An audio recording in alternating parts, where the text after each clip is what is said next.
Hello? Hello? Good day, everyone. Let us kickstart the finest part of the day, which is learning from industry's top experts. In this 2-hour session, we will hear from professionals who have excelled in their field. We will interact with them, learn from their life experiences, the challenges they overcome, and success they have attained. I am sure this will leave a spark in many of you, which will bring light to society in time. Here we have with us expert speakers from our industry, Dr. Benny Kuriakose and Srimati Chitra Vishwanath. Now I would like to take you through their achievements and strength. Introducing our first speaker for the session, Srimati Chitra Vishwanath. Chitra Vishwanath is the founding architect and managing director of Biome Environmental Solutions, which is a multidisciplinary firm in Bangalore, which works in the field of ecological architecture and intelligent water and waste designs. She completed diploma in civil engineering in Nigeria and Bachelor of Architecture degree from CEPT University in Ahmedabad. She has been involved in more than 500 projects encompassing construction of buildings of all sizes and water harvesting and sanitation structures with specific relevance to the ecology of sites. She has also been involved in teaching and design workshops. On behalf of the organizing committee, I welcome you, ma'am, to the session.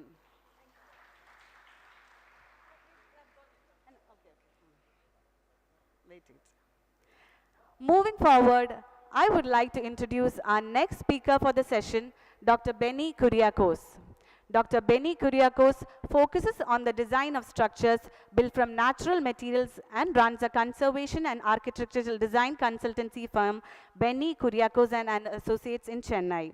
He completed his degree in civil engineering from College of Engineering, Trivandrum, and did his master's in conservation studies from Institute of Advanced Architectural Studies at University of York in UK, for which he received the Charles Wallace India Trust Award.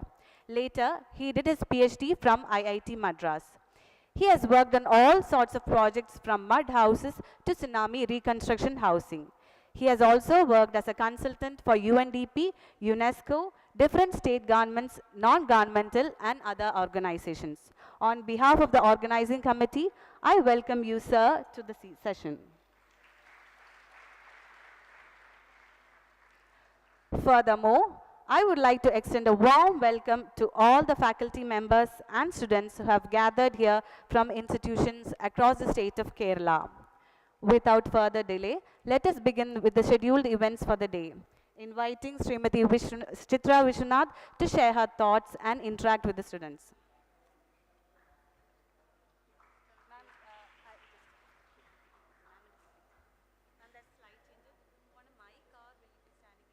I'm fine with this.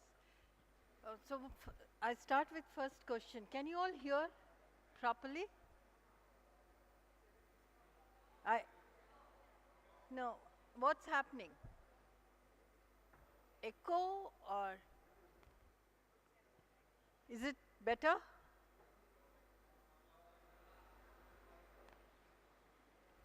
Is it better? Yeah, okay. No, I can do that. Okay. Because when we sit here, we are getting the echo, so we just can't hear our own introduction, which doesn't matter very much. Yeah. So, very short introduction of me, and because I'm very happy to in a place where civil engineers and architects are together. I studied civil engineering first for 3 years and then joined architecture. I'm married into a family where my father-in-law is a civil engineer, my brother-in-law is a structural engineer, and my husband is a civil engineer and planner.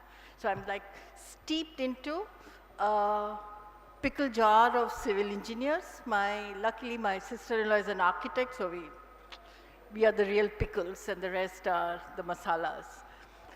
So it's a really lovely combination. I think both these subjects are all-encompassing subjects. You might be in a position where you're studying a particular subject, but These two subjects give you an overall life view.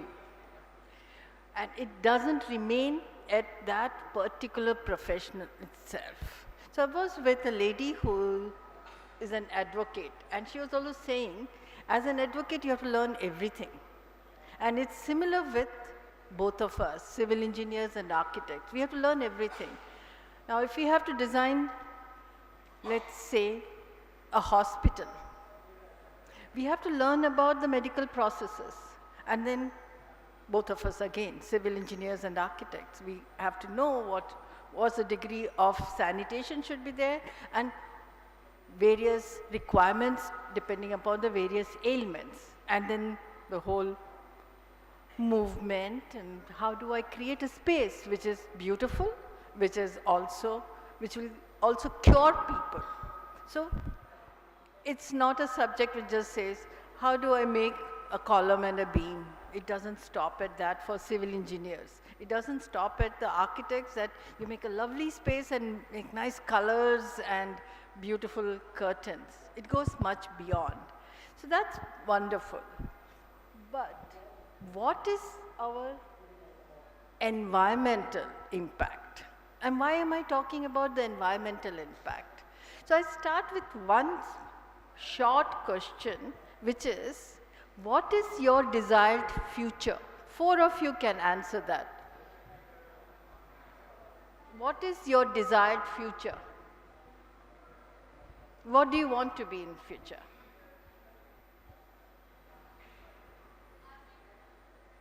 Okay, but what do you want your future to be like? Okay.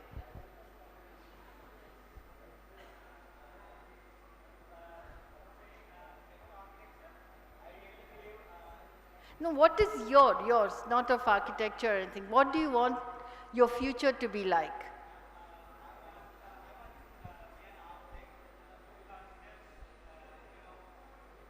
Okay.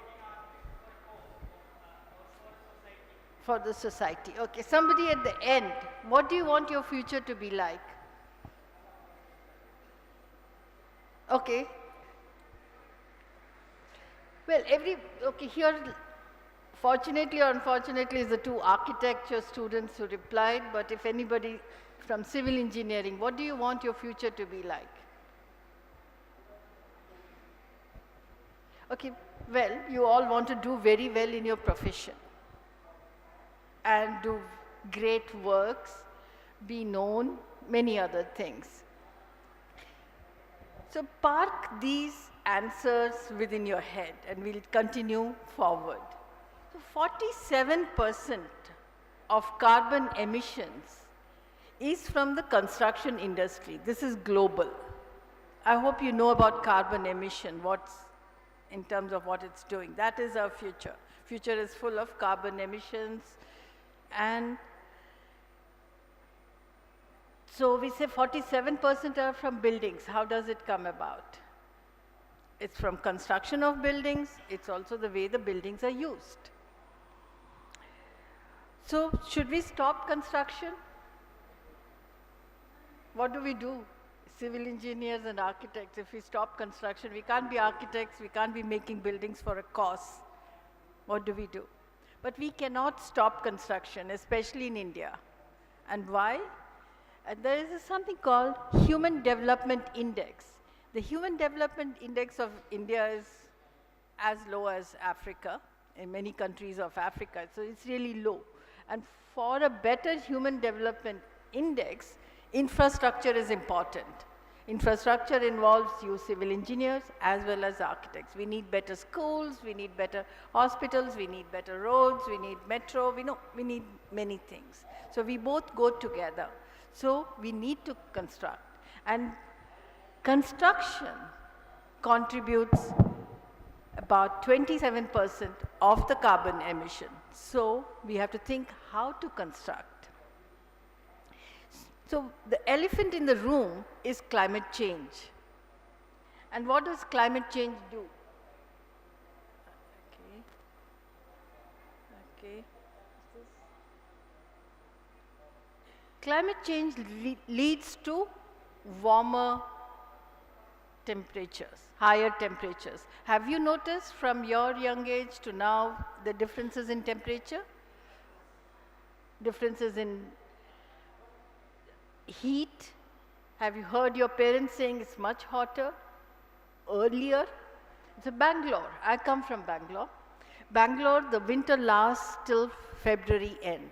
Yesterday's paper says our winter is over. We will start having 31 degrees centigrade. I know 31 degrees centigrade is cool in Kerala, but in Bangalore it's start of summer. So we have lost our 17 degrees centigrade temperatures early, which should have happened in February end. It's already over by the first week of February. And this is what the different cities are getting to be.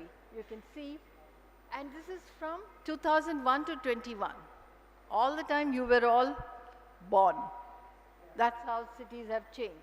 Look at the amount of heat across the cities. It has happened. So what does warmer climate lead to? It leads to health, loss of decent work, also to traffic accidents.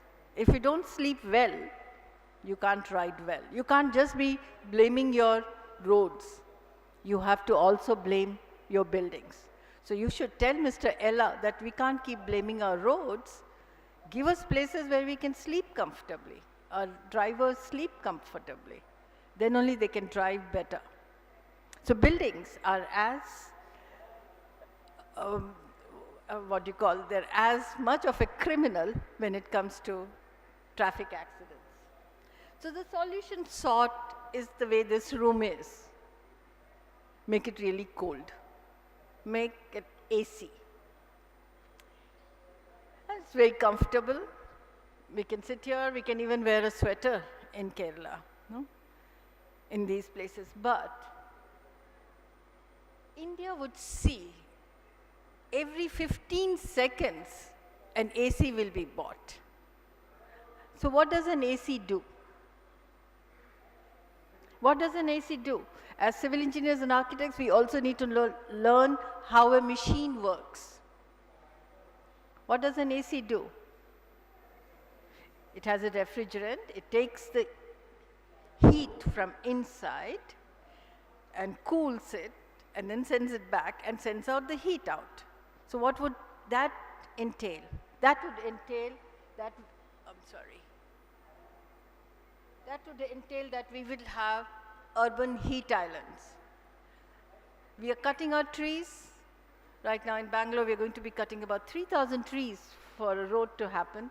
And similarly, we're cutting trees and we are going to be pushing out heat. And the heat island, which I showed you in the earlier picture, it happens. Heat islands lead to floods. Heat island leads to, again, it being so hot in the cities that you can't go out to work.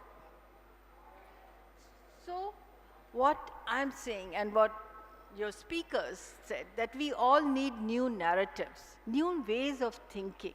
And this is expected of you because this is your future. I would say, when I ask a question, what is your desired future? You should say, a future where I can be healthy, I can breathe air which is healthy, I can drink water from anywhere, not only drink from some vendor given water, and I can eat healthy food. These are our desired future. When we have bad air, you know what they say about Delhi. 6 years of your life is lost if you stay in Delhi for 3 years in that smog. If the water is bad, what happens? Similarly, with food. Simple effect we have been seeing in Kerala is with respect to the pesticide which were being put for cashew plants. I hope you all know about it. It's a battle being fought for past 30 years.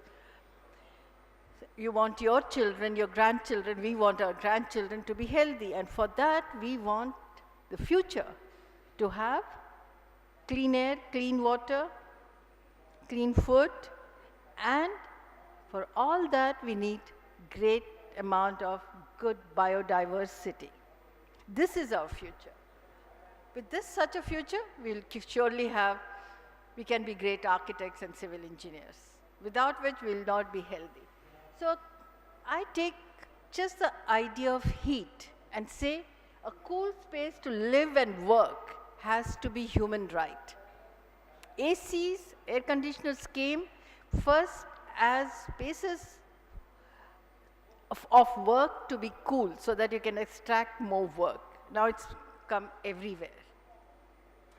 So what I'm looking at is, as future designers, as people who are going to make our cities, look at making shaded spaces. I'm staying near the airport. I can't get out from my hotel and walk anywhere because everything is just sun. Whereas if I go to Fort Kochi, there are these large rain trees and I can walk at any time.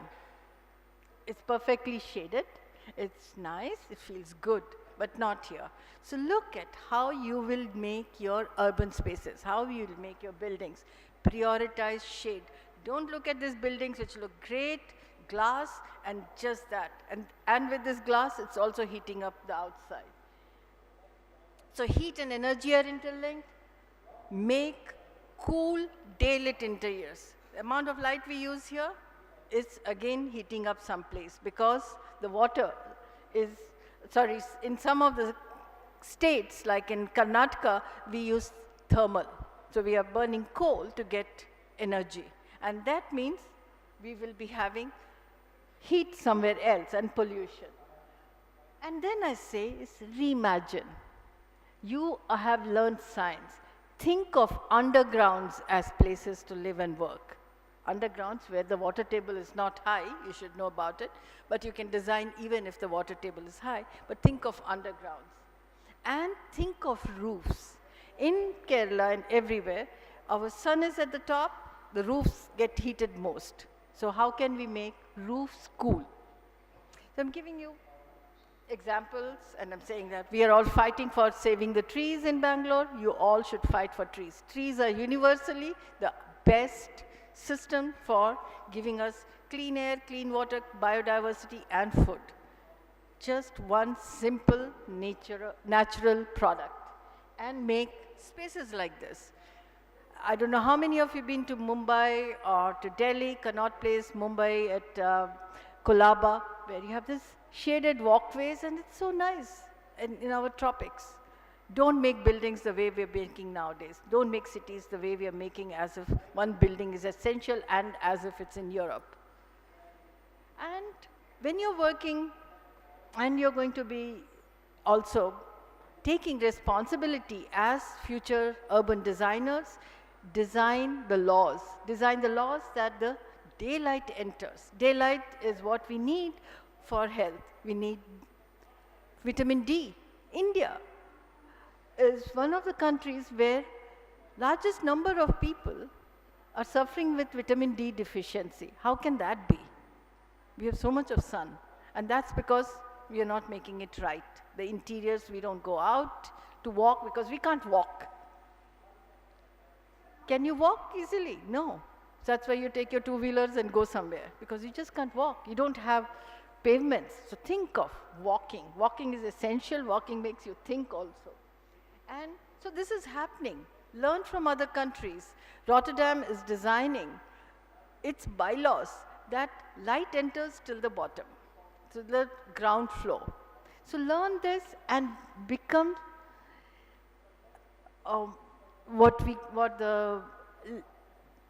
you talk to your teachers that this is how we are designing. You bring about the change.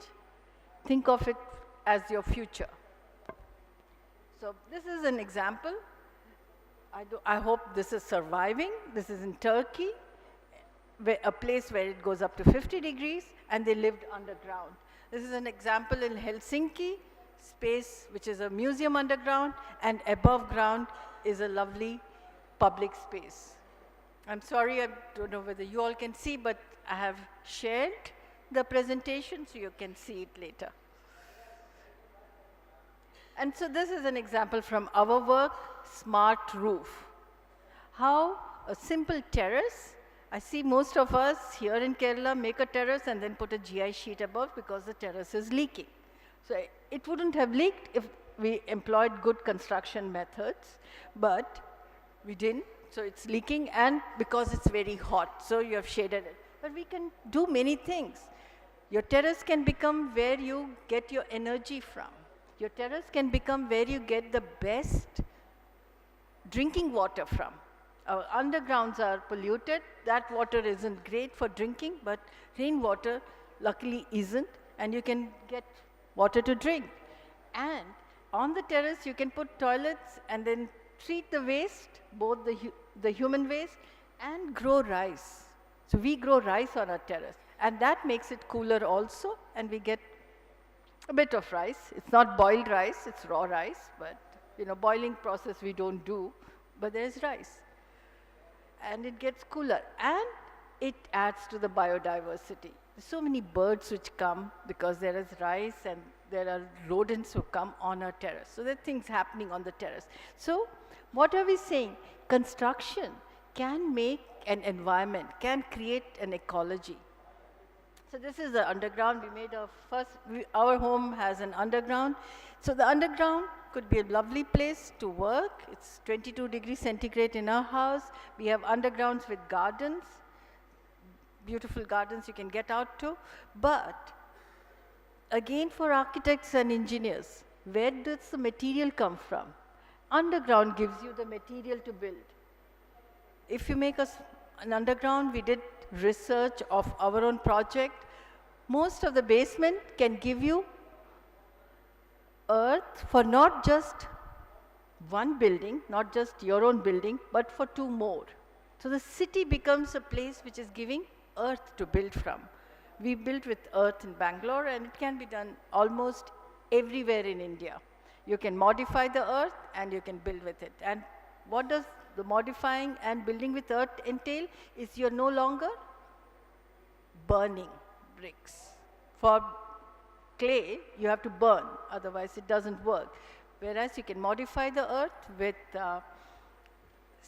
not sand, or with building debris or sand, and you can create these blocks. And its embodied energy is low. So this is an underground with garden and a well too. And this is a school made with earth blocks. And this school, in fact, is made in such a way that you can remove the whole school and go somewhere. But it's not on wheels. But every part of it can be either reused, making another new school of the same way, or it can be used in different buildings. So the future is where we commit ourselves to the earth. It's a finite, limited source of material. But we need to build more. So we have to make buildings which can be reused, buildings whose elements can be used again to make better buildings or newer buildings. Obviously, I'm sure most of you don't like the house your parents have made, isn't it? It doesn't work with you. The bedroom is not like the way you want it. But they made it with these materials, and they say, oh, it's so strong, you should not break it. Or they will sell it because the real estate cost is high, and they'll sell, and somebody else will break and make something else. And then what comes? What comes is something called construction and demolition debris, which gets into our urban landfills. In Bangalore, it's mostly the old lakes, and it gets filled up. Whereas you make buildings which can be reused unendingly. Buildings with what Mr. Ella said, with a pig's heart. You can put it somewhere else also. So here in this school, even the flooring can be removed and reused. Now if I remove this flooring, nothing can be done. It's just a waste. But here it's a paver block on sand, so you can remove it and reuse it, whether you make a paving or you make anything. And you can make more money because the sand would become more expensive. Steel, GI sheet, bamboo, and paper is part of this building.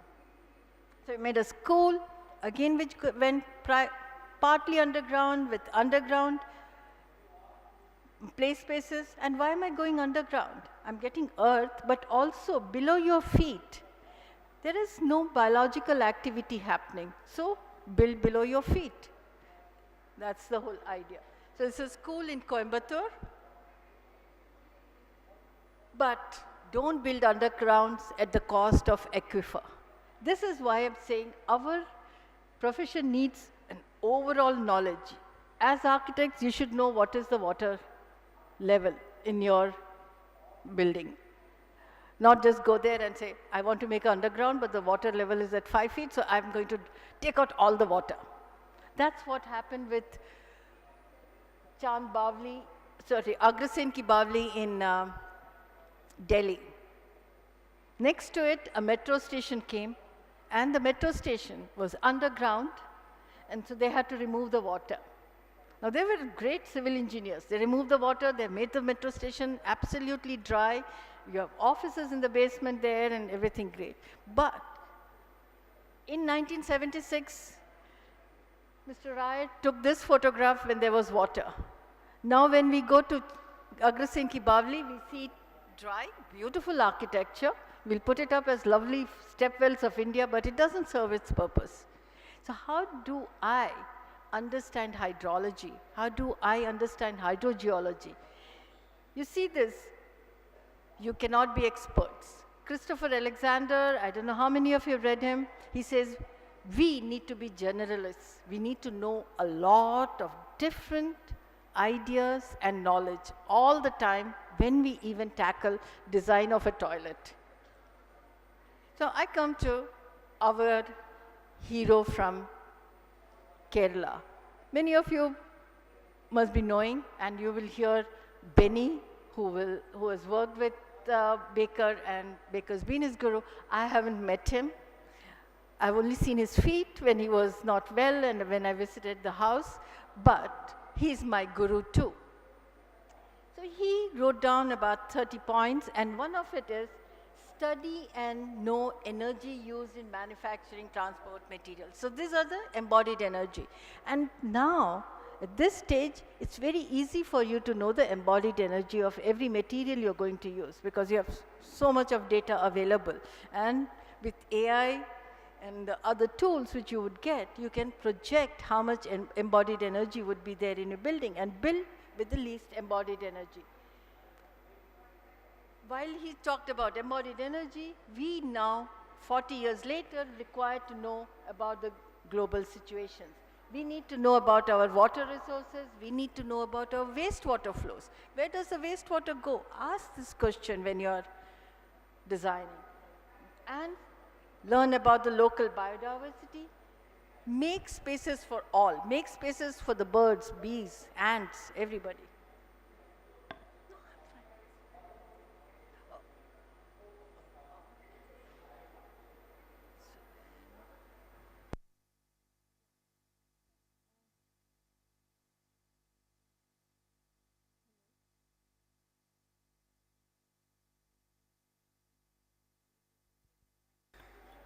It's okay. It's okay. Yeah. So, don't rob national resources. This is what Baker said 40 years back. But right now, we can't rob even global resources. We are all interconnected. We are interconnected through air. Look at this map. Sahel in Africa, Central Africa, is a desert. Its dust travels 1,500 kilometers to the Amazon. Amazon is full of trees. Where does it get its fertilizer from? It's the dust which moves from Sahel to Amazon. Because it rains so much, all of the nutrients are going away. So it needs replenished nutrients. It comes from Sahel. So we are so highly connected. So while we are looking for and talking about Kerala, do look at your impacts. So you follow the Stephen Covey's 3 circles. You follow Stephen Covey's 3 circles, areas of concern, area of things, and I forget the second one, and the area of impact, circle of impact. Circle of impact, but still keep the area of circle of concern. Concern is about climate change. Because we have only one Earth. You know, it's Elon Musk who will go to Mars and let him go, but we all are going to be staying on the earth. And look closely at your own prejudices. It's a very important factor. And it was just lovely to hear Ms. Bindu and the Chief Minister talking about take science as the most important factor. They are talking about a new Kerala which has a scientific attitude. I tell you, that was so great to hear. It's not talking, it's not beating its chest that we are Kerala, we are Malayalis, we are so great. It's talking about a future of society based on science and reasonings. For anything you prefer, for any idea you put through, it should be scientifically validated. So again, study and no energy manifested. You're just putting a picture of our stuff. These are walls with paper tubes here. But it helps in reducing the reverberation because it's a large shed. You know, the way the reverberation is happening, it would happen even in that school, but it reduces because of the paper and put in curved. And it's very important that the idea, what we are saying now, it's not alone for our own life, it's for the future. And so we have to work at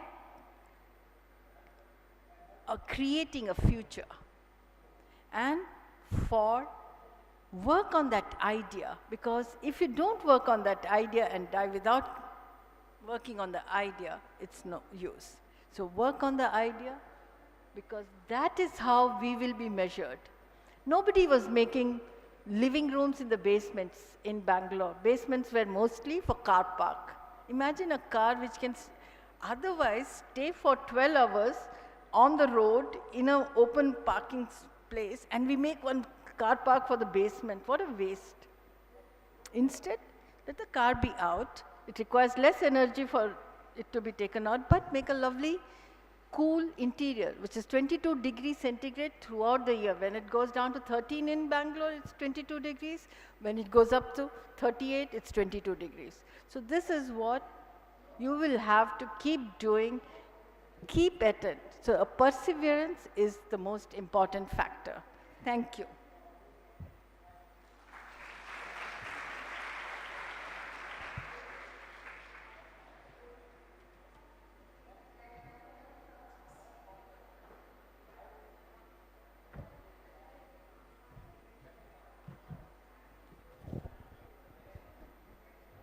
Thank you, ma'am, for the wonderful session.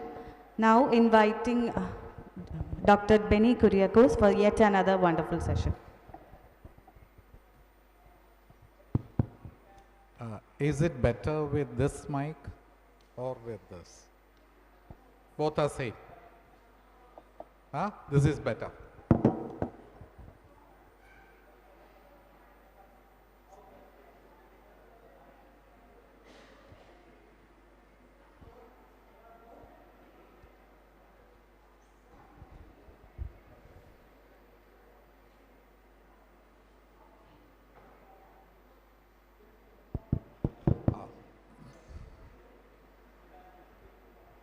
It's a bit difficult to give a talk between the lunch and your session. So I will not take much time, but one advantage is that Chitra has put so many pertinent or important points so that it is easy for me to do the second part. It is this one. What I would like to bring to your attention is a different angle. I was trained as a civil engineer, but never studied civil engineering properly, managed to pass, but was lucky enough to work with Laurie Baker. In 1984, I was the fourth person to apprentice with him. So that formed the foundation. And so I'll be talking about my experience in doing the various projects. One of the things, when I was 6 years old, my father built a house, late 60s, fully concrete. The first building in my village, small village, which was built fully with concrete. And we shifted to that house. And to live in that house in summer was like living in an oven. Many of you might be living in flat roof concrete houses, which are unbearably hot during summer. It was a status symbol because it was the first concrete house, and to have a concrete house was the pride of all the people. My father was also very proud of it. But to live in that house in summer, we used to cut coconut leaves in bulk, cut and put it on top of the roof. We used to paint the roof with white paint, lime wash, every summer so that we can live, at least stay in the house a little bit comfortably. And this is a technology which has come used all over India. What happened in the 60s, 70s, 80s, 90s, 2000 and 2010? We are using a technology, we are using concrete. The flat concrete roofs became the symbol of status. At the same time, we know that it is not thermally comfortable. Every city, every village is slowly changing to this phase of the technology. What has happened was we blindly followed the West. Sorry. Can you move the slide? Anybody?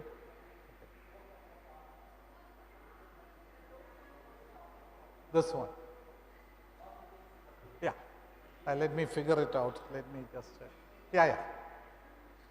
All this technology, it was not very thing. It was a technology which came from the West. Even now, I studied civil engineering. I studied only about concrete and steel. And we know that concrete buildings is not lasting also. When on the first day of the civil engineering, our professor told, he later on became the director of technical education, Professor Jayaraman told, you are going to do buildings which are going to last for 750 years, concrete buildings. This was the thought process early 80s. Now I go to a conference and ask, how long will the concrete roofs last? 25 years, 50 years, maximum 75 years, people will say.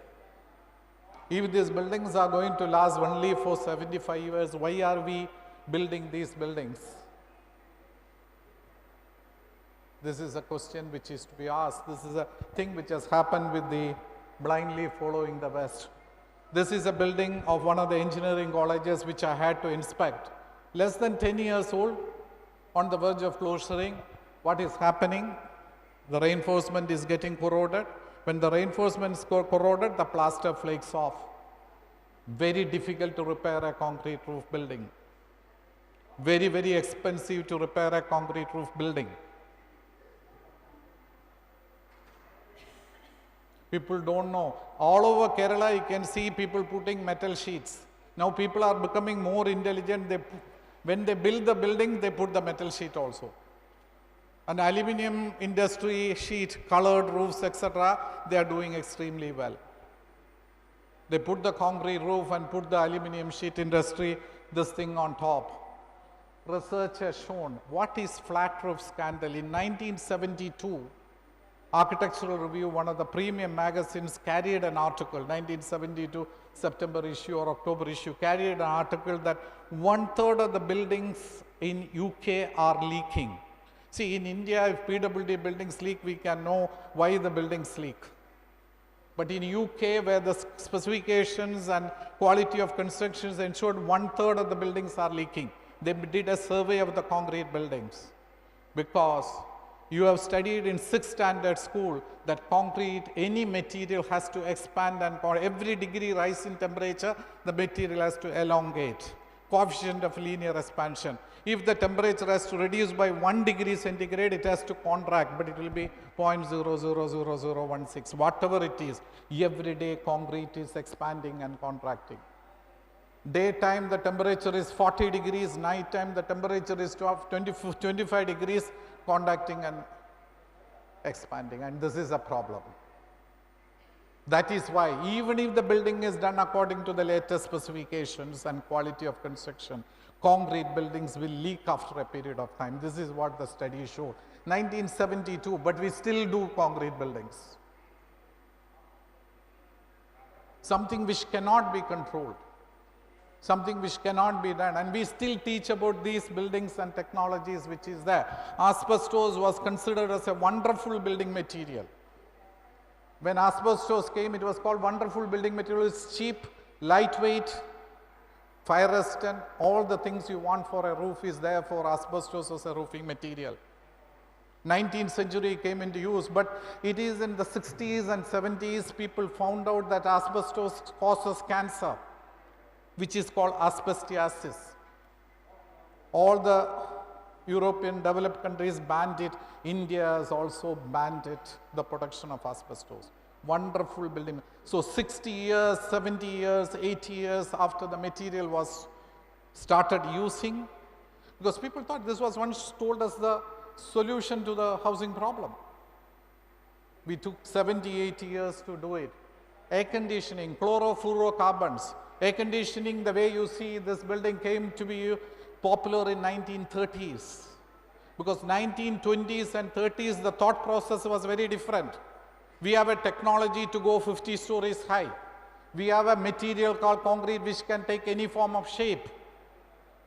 And we no longer build according to the local climate or local materials, because you have a technique called air conditioning by which you can artificially control the indoor comfort temperature. It was in the 80s and 90s that we found that air conditioning, the gas used in the air conditioning depletes the ozone layer. The gas which is used is banned 2020 onwards. No country is supposed to use it across the world as per the Kyoto Protocol.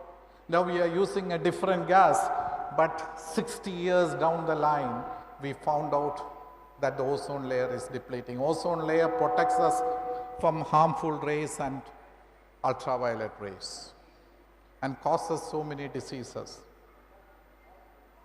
Formaldehyde, it's a carcinogen. All the plywoods and everything which is used has formaldehyde in it. We are breathing formaldehyde every day. In India, till recently, all the plywoods has formaldehyde in it. It's a carcinogen. It's banned in some of the places. Now India has started, plywood companies have started producing formaldehyde-free plywoods. There was a melamine polishing, melamine plates. Every wedding 10 years ago used to get the unbreakable plates. Used to be sold in the streets, cheapest plate, not seen, causes cancer. So many of the materials that we have used, it takes decades for us to understand that it is affecting the health of a human being, or it's not durable the way it is said now. Technology and science cannot compensate for poorly thought out design. And I will say technology failed to find a sustainable solution in this era of climate change and global warming. That's why it is being discussed again and again everywhere. Look at this building, Palpanabhapuram Palace. This building is 300 years old. Beautiful building, still lasts. Concrete doesn't last 75 years. But traditional building materials last for hundreds of years. The temples and churches and timber. Buildings built with timber. Beautiful building, beautiful architecture. This is something which is our own architecture. This is vernacular architecture. Various architects use various names. Non-pedigreed architecture, indigenous architecture, anonymous architecture, traditional architecture, rural architecture, spontaneous architecture. Various people call it. It was in the 1960s, Bernard Rudowski, an architect, Polish architect based out of US, wrote this book in 1964, Architecture Without Architects. All these beautiful temples and palaces were created by architects who don't have a degree in architecture, were created by civil engineers who did not have a degree in civil engineering. And they are teaching us something. Let us look at this building. This is 1850, somewhere around, built during the reign of Swati Thirunal or Martha Amina. So it will be less than 250 years, 200 years. It is not a primitive architecture. It needs a science. There is a technology which is our own, which has come. There were craftsmen in these buildings. You look at any of the modern buildings, you don't think about the craftsmen. The craftsmen created architecture. They did not talk about architecture like the way I am doing now. They created it. All our heritage buildings are those created by these traditional craftsmen. They were architects without having any knowledge of architecture. This is a famous statement by Hassan Fatih, an Egyptian. What has happened in architecture is the social content and the human content of architecture has drained away. All these multi-storied glass buildings that you see in any of the cities doesn't have a human content. You don't think about the craftsmen who created it. It is created for profit, for a developer, and it's destroying our environment. It is destroying our environment. That is where the problem is. And we have when the 1920s and 30s, when the modern architecture movement gained momentum, they thought, now we don't have to think about land, we have a technology to go 50-story and we can build houses and solve the housing problem. None of the countries have solved the housing problem anywhere in the world. When I passed out 20 million families without a house, now the figure is 60 million families without a house, although the number of architects and engineers have multiplied many times. This is Padmanabha Varanga. You see the roof. Roof is the predominant element in our vernacular architecture. You look at the modern buildings, there is no roof. The roofs transmit heat inside the walls, the glass walls also transmit heat inside. Inside becomes like an oven. And see, Padmanabha, beautiful roof shapes we had. And you see this building, its small veranda protects the internal walls from direct sunlight. And you have a IT building with glass and concrete where the external glass is completely transmitting heat inside. And then you have to resort to air conditioning, and air conditioning has become very, very, very expensive. You see this building in Padmanabhapuram, near the Padmanabha Swami temple, timber walls built 200 years ago, still standing. And you see the overhanging roof protects the timber as well as makes the interior comfortable. Padmanabhapuram Palace, the ventilation has to be at the bottom level. If you have a building and have a window at the top, you can't stay in Kerala climate, tropical climate, humid climate is impossible. I practice in Chennai. Chennai, it is difficult.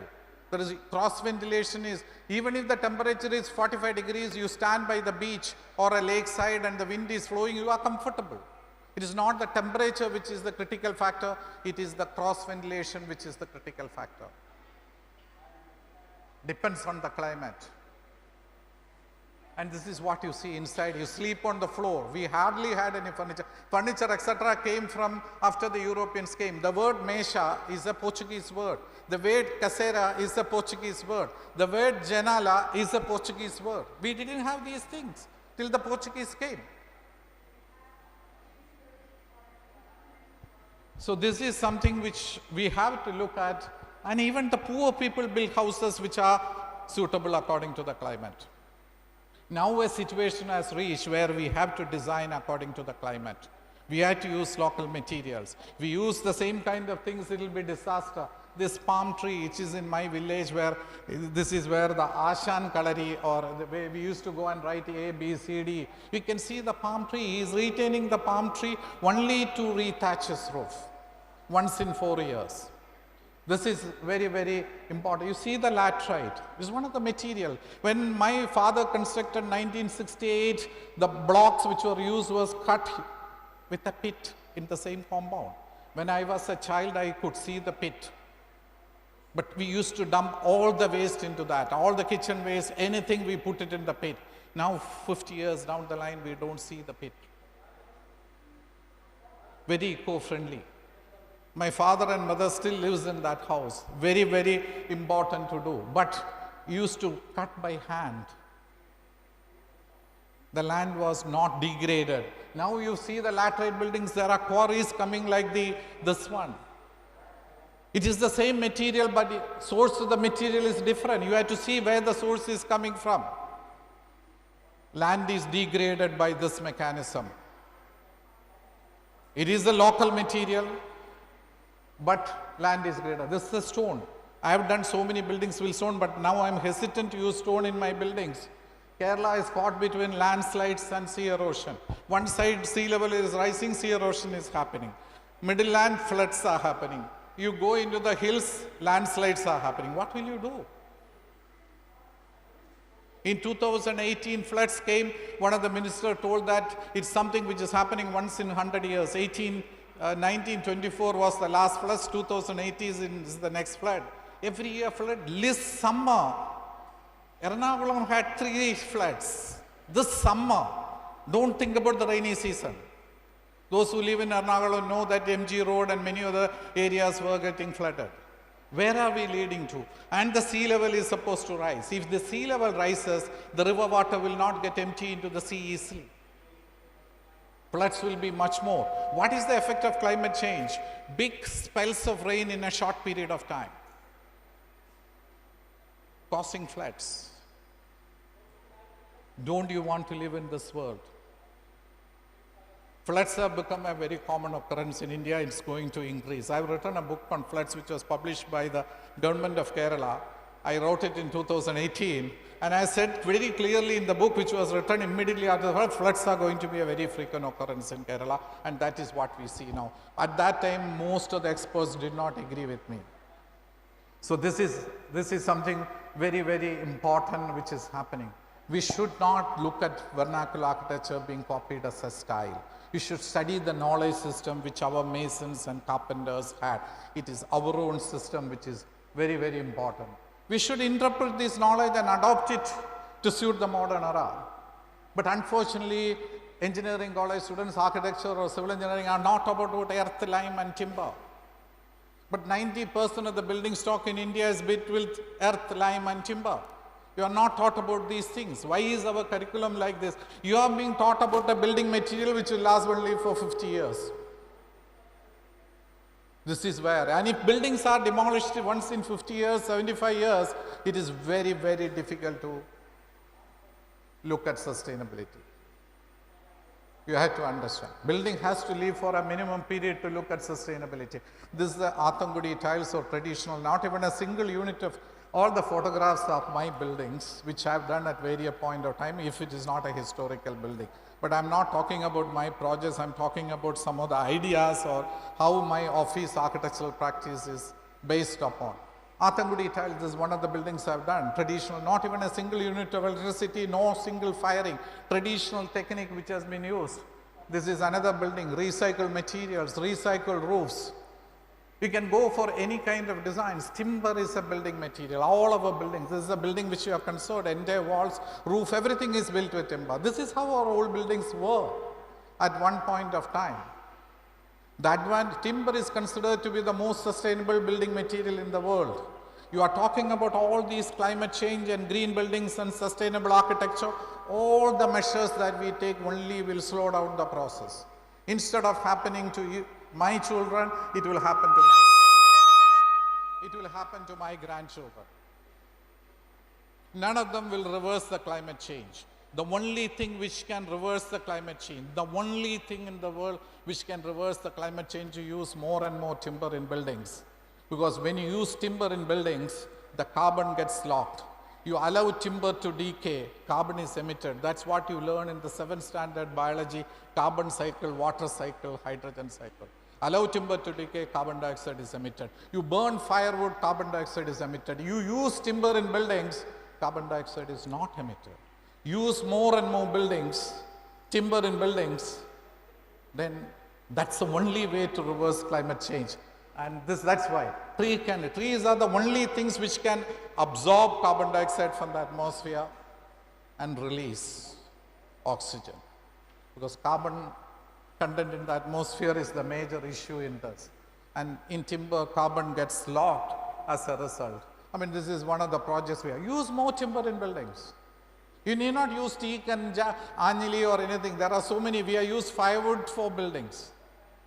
You have to use it for each one for a purpose you have to do. And the roofs are very, very important. I'm just showing in buildings. The kind of architecture that we do. You can go to my website and see it later. So you see the sloping roof. Roof is very important. And this is a resort which we have done in Kanyakumari on the border of 3 kilometers from the border of Kerala. The tiles are recycled. Sloping roofs. Learning from the vernacular architecture. Courtyards. This is a building I've done in Chennai. It's a museum which is there. And this is a house which I've done in Coorg. You have the courtyards. Light. These are the elements which you have in old houses. I mean, use timber in the verandas and all these things.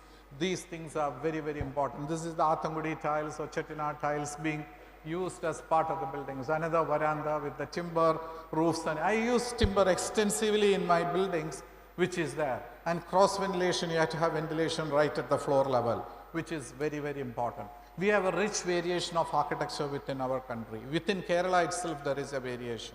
Tamil Nadu architecture is different. Gujarat architecture is different. Why are not we using it? They have been tested for centuries and we are using this kind of architecture. And this is where the curriculum has to change. That is the future. I am very sure within 10, 20, 30 years, government will put a moratorium on new buildings. Unless absolutely essential, no new buildings should come up. Just like COVID, people are not allowed to get out of the houses. The whole economy was shut down. But this is what happened. Because where will we be going? London recorded on 19th July 2022, 40.6 degrees. Munich recorded 44 degrees. No air conditioning in those houses, no ceiling fans in those houses. My son who lives in Europe went and bought a pedestal fan because he cannot survive in a climate. Temperatures were rising. I was in Italy in July, 2 weeks I was there. Government declared an emergency because of the heat wave. It's not only the heat wave, cold wave also happens. I was thinking, I'm following climate change and sustainability for the last many years. I was thinking it is never going to affect my generation. But if I live for another 30 years or 20 years, I will see climate change. Already it is happening. Climate change is happening. Disasters are on the increase.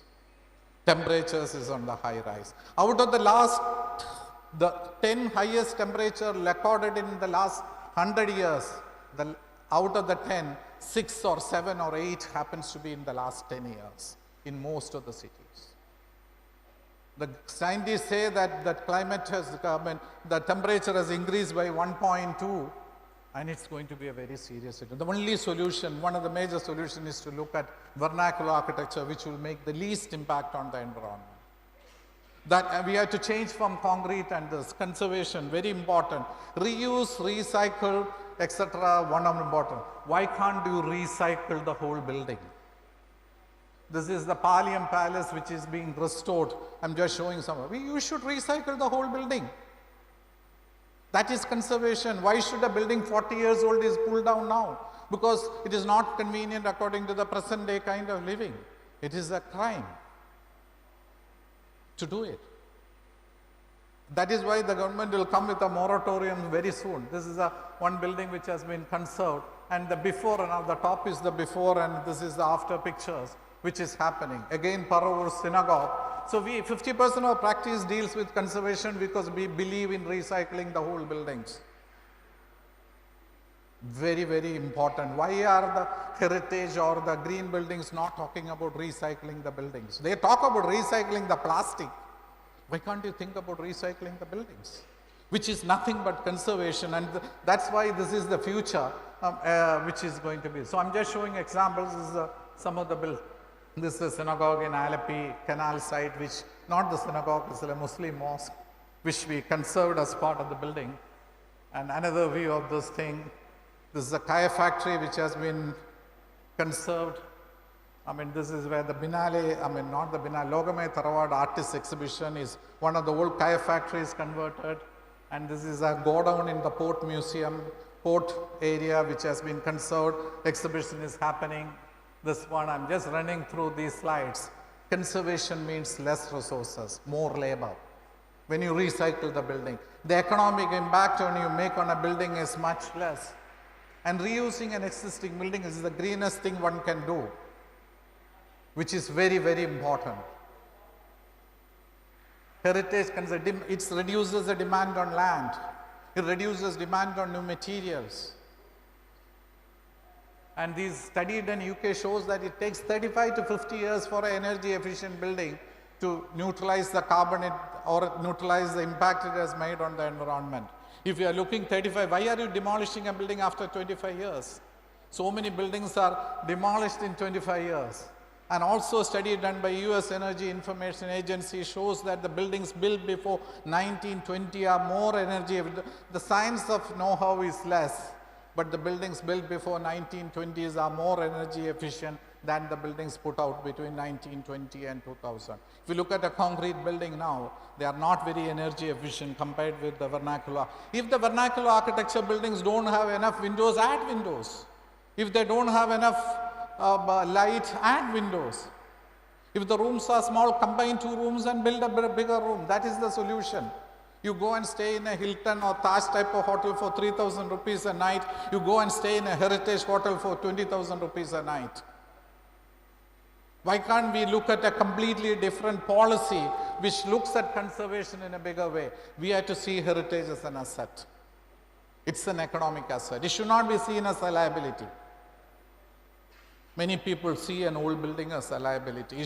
We should. I mean, where the problem? Architects and engineers are not trained to look at old buildings. They are not being taught about it. They don't know about the materials which are being used for these things. And this is what is happening as a result. Whatever greener technology you use, reconserving or recycling an old existing building is, because it has already made its impact on the environment very clearly. This is a famous statement made by the father of the nation, Mahatma Gandhi. He wrote the statement in 1909. And what he said, the world has enough for everyone's need, but not for everyone's greed. Very, very important statement. He said it in 1909. This is the problem. We had a prime minister, 5 minutes. We had a prime minister in 1972 who went to the Stockholm conference, the first UN conference on environment. She told the Western world, poverty is the greatest pollution. Because 1960s and 70s, the environmental issue was pollution. Now if you look at the polluted cities in the world, the most polluted cities, if you take a list of 10 cities, few of the Indian cities will figure in the list. I have a friend from some of the friends in embassy, when Dutch embassy official was telling, when we left for India, we are given a brief, don't take children to Delhi. Even before the corona, the children were asked to wear masks. Supreme Court issued a ruling that only on alternate days, even cars run on one day and odd cars run on another day. I mean, this is our cities. We have not reached anywhere. The temperature has risen by 1 degree. And say in the 12 years, 2018 statement, 2030, the temperature might rise 2 degrees. Now some scientists say it might rise up to 3 degrees. The world will be very different from what we see now. And you are going to see it. You are going to. So this is where the problem is coming. And you have to look at sustainability in a very broad perspective. What is sustainable in Kerala is very different. Sustainable Andhra is very different. What sustainability are talking about when our buildings last only for 25 years? I think the biggest challenge the building industry faces now is to have quality in construction. Within 10 years, the building, I was in the flight today morning and I was just meeting Rajiv Menon and he said the buildings have started developing leaks within 10 years. So this is what is happening in our projects. We are talking about leaks. It's a major issue. You go to a construction exhibition, the biggest stalls are put up by the waterproofing companies. And when cultural requirements are important, All these buildings are not suited to our culture.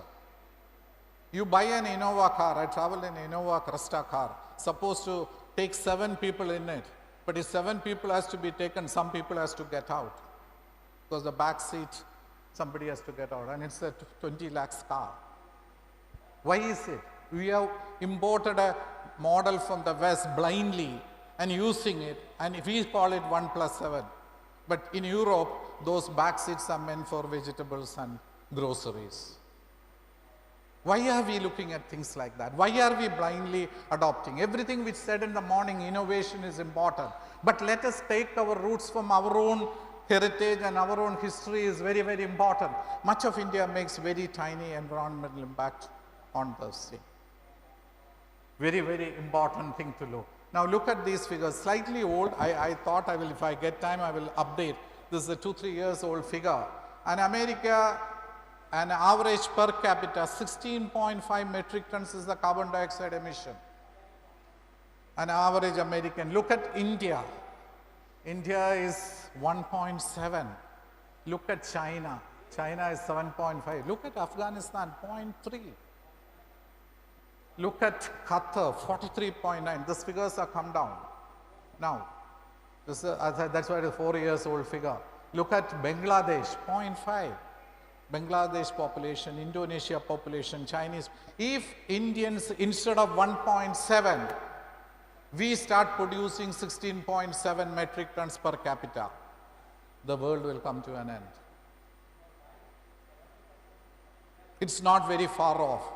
Before the Industrial Revolution, 280 parts per million was the carbon dioxide, carbon content in the atmosphere. It's now reached 420, mainly during the last 4 decades. If it reaches 450, the earth will be unlivable. We are not bothered. We are taking all the things, the steps which are taken by the nations are not going in a positive direction, which is very important. And UN reports say climate change is a man-made problem. Yes, it is a man-made problem, but made by 100 crores in the world and not by 600 crores in the world. No African is contributing. I mean, a small margin of Africans will be producing it. It's created by a minority of the population in the world, and this is something which is there. For an African, for an average Indian living in Bihar or Orissa or the thing, for them to eat 3 times a day is the headache, which is very, very important. And we have to look at equity also as a kind of thing. Take the best elements of architecture and create an architecture which is sustainable. I would not say one solution is correct. All these pictures I'm giving is what I think is correct, which is very important. This is just Google. US malls are disappearing. US malls being closed. Even before Corona, 22% of the US malls are closed. And now the figure will be starting 25%, 26%. Look at Oberon Mall. Everybody in Kerala used to go to Oberon Mall. Now they go to Lulu Mall. So many of these buildings are becoming obsolete. 25 years. Chennai, there is a mall, no takers. The first mall which came up in Chennai city, there are no takers. Nobody goes to Oberon Mall or any of these things, and this is the situation. Why are we building buildings? Why can't we think about it? Because it's a life and death situation for the present generation, which is very, very important.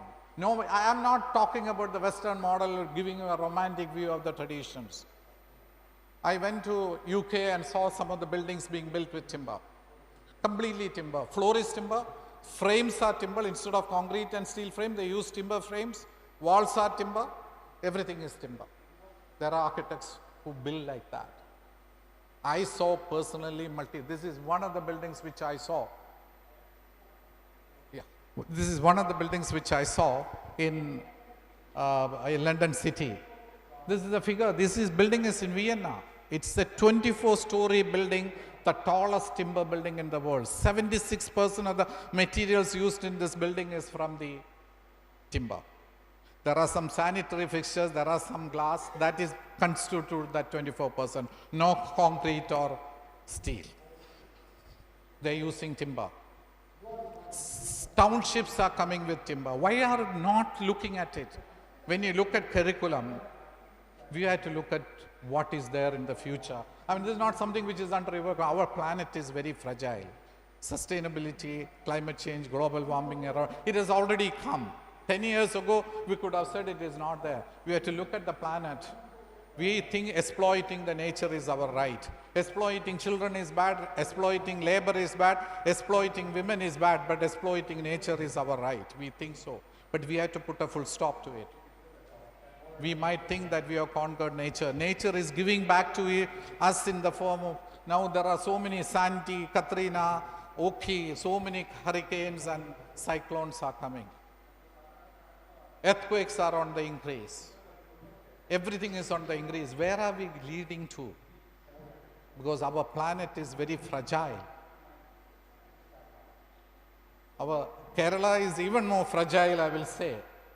We must address this human-driven climate change when you look at architecture and buildings. If you don't look at it, the future is bleak. There will be a situation when the government will be forced to bring in moratorium on new buildings, unless absolutely essential. I'm not joking. Things are going very, very bad. I am being optimistic. We must challenge our practices, look for a sustainable future for all. I'm not telling you the answer for it, but we have to look at the problem is around the corner. We should make use of the 21st century know-how in building this. And the solutions will not come from the West. Solutions will come from our own architecture and heritage and our knowledge system. That is what is more important. Innovations is required. Entrepreneurship is required. A completely different perspective on architectural planning is required, which is very, very important. Thank you.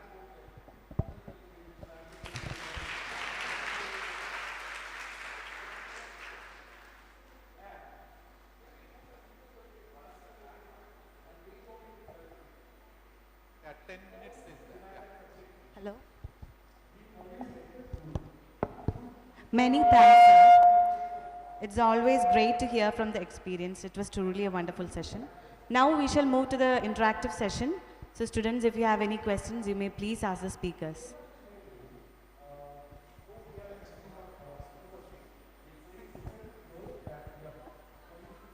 Yeah, they will.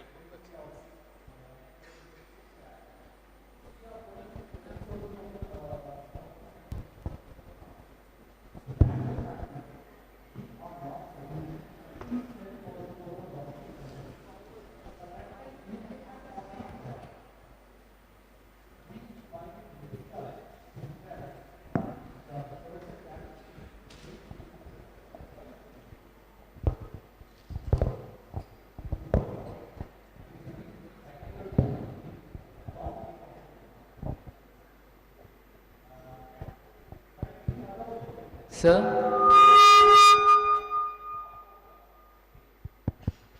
Hi, sir. Hello? Hi. Who is asking the question? Yeah. Sir, I just have a question that you said that you use an extensive amount of timber in your architecture, but like deforestation is one of the biggest problems our world faces now. So how can we tackle that problem? Like deforestation, like timber. You see, let me tell. Of course, you should not be using timber which is used by cutting forests. Most of the timber which are used in my buildings are timber from the buildings which are being demolished. I've built entirely buildings with timber which are demolished. Have you ever thought all these timber buildings which are demolished, where is the timber going? It is not going as firewood. The price of such a timber is 1/3 of the price of a new timber. The cheapest building you can build is using recycled materials. You buy old timber for rafters, you buy old windows, you buy old doors. That is the most sustainable new building that one can build. It is the poor people who buy, or people like me who wants to source it. We have, all these buildings, most of these buildings, huge quantity we use. And we use timber extensively. You saw the pictures. We use extensively, and it's not something which I started using 10 years. For the last 30 years, I did Mammootty's house in 1992. From that time onwards, Mammootty's house is built, lot of things, recycled timber. We have bought an old building, constructed, used that timber for building up the interiors, Padipura, all those things we have done that. So it is possible, you have to look for it, the prices are cheap. And you can use timber, you learn only, in the engineering you learn only about 3 or 4 species. We can use any number of species. You have to look at, when you use timber as a rafter, it is the strength of the timber which is good.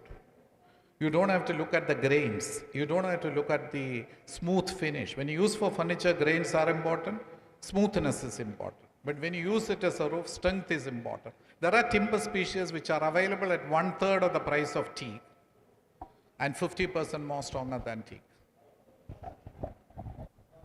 But I have a contrary answer. Because yes, we can keep building with recycled timber and stuff. But like I said, it's the HDI.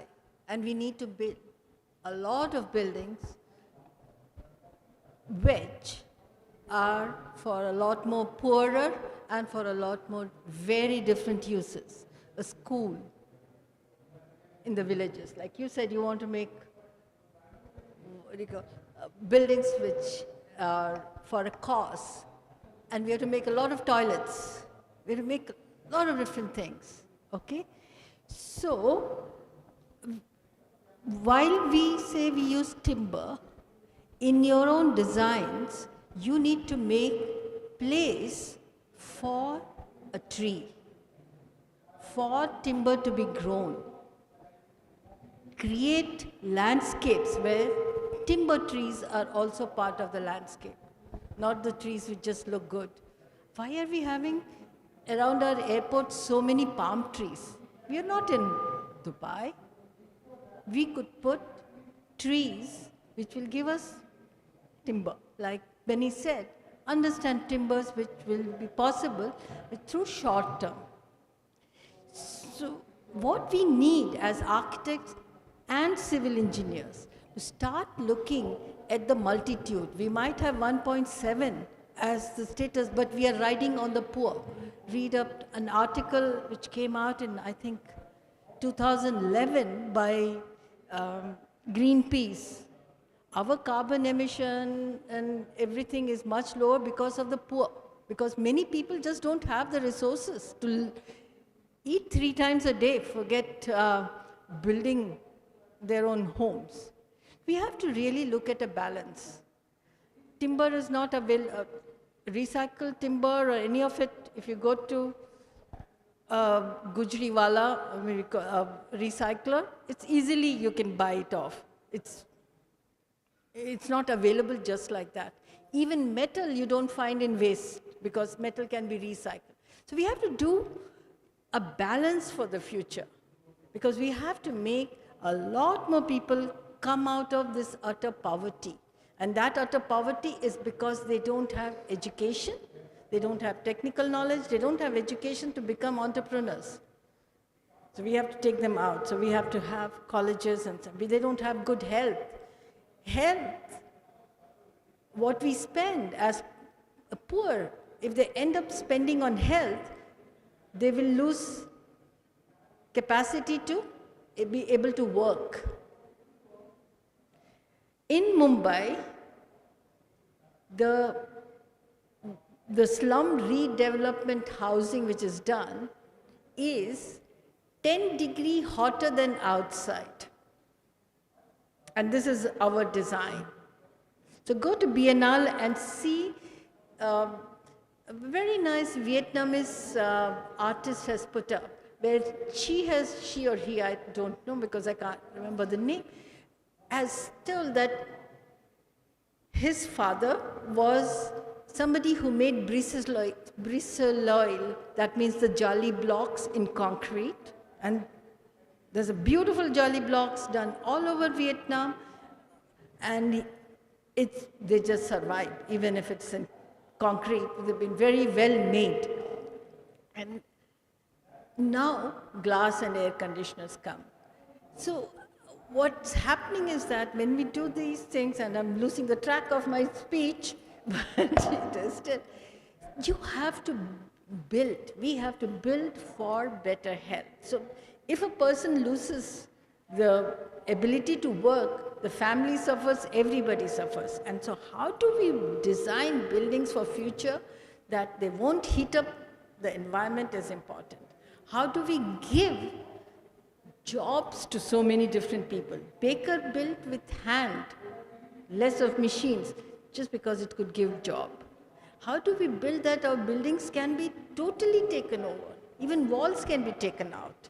We've demolished a house which was built through 3 decades, and when we demolished and the walls which had lime as mortar, every brick we could take out. The walls which had cement mortar, none of the bricks could be taken out. Bangalore has 2-3 facilities which recycle the concrete into aggregates. You use concrete in many places where we don't have to use them for structural reasons. Bureau of Indian Standards says that use 20% of RCC with recycled aggregates. How much do you know about that? Every building can be taken out and reused. Every material can be done. Aluminum can be reused infinitely. But that doesn't mean you use aluminum everywhere. Why do you have to clad with aluminum? Aluminum makes sense as a window maybe, but why do we have to clad a building? So use materials intelligently. And there is no one material. I may talk about earth, we talk about timber, we all, because we love a certain material and we think that's good. But for you in future, and which we also do, we would look at merits and demerits and what is available and where it's available, what are the skill sets, all that you have to think. And all that is possible now because you have so much of data available. Use science, use information technology, and be smart. I agree with Chitra on what she said, that you should ask questions. But based on my 38 years of experience in the building industry, I strongly believe that timber is the future building material. Which can be recycled, it can be grown again, it can be reused. All these products, easy to work, doesn't need much transportation, locally available. I'm giving an answer based on my experience. That's what everybody will give the answer. What I will think of you youngsters, it is important for you to go and find out answers yourself. At your age, I ask questions. That's why I never worked as a civil engineer. As soon as I finished my course, there were certain questions in my mind. I tried. But the questions which I asked in the 90s, I tried to find the answers. But now I'm very confident 30 years down the line that what I am doing is relevant and important.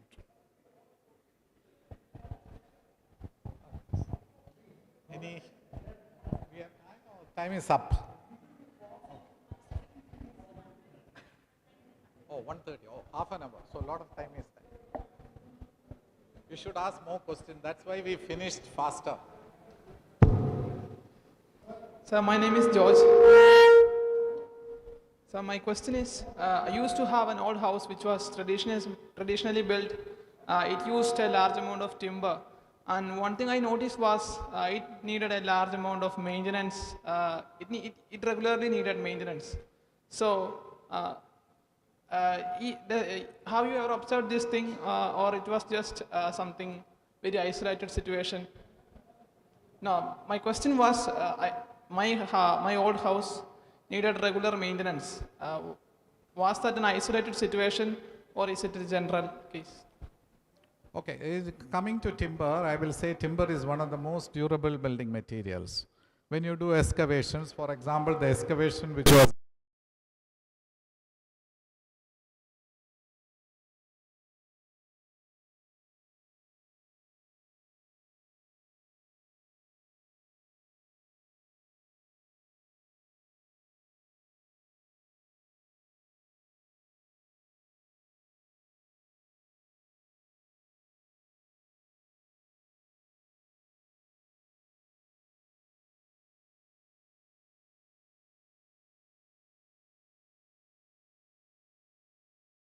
exposed to rain and sun, then fungal attack is what is happening. It can happen in a building when the roof is leaking, and it cannot happen in a timber which is dry. If timber is dry, no fungal attack, because fungal attack requires a presence of moisture. The timber, this is a timber chair. The amount of moisture in this chair is 12 to 15%. When a timber is freshly cut, 2/3 of the weight is water. That's why you do seasoning.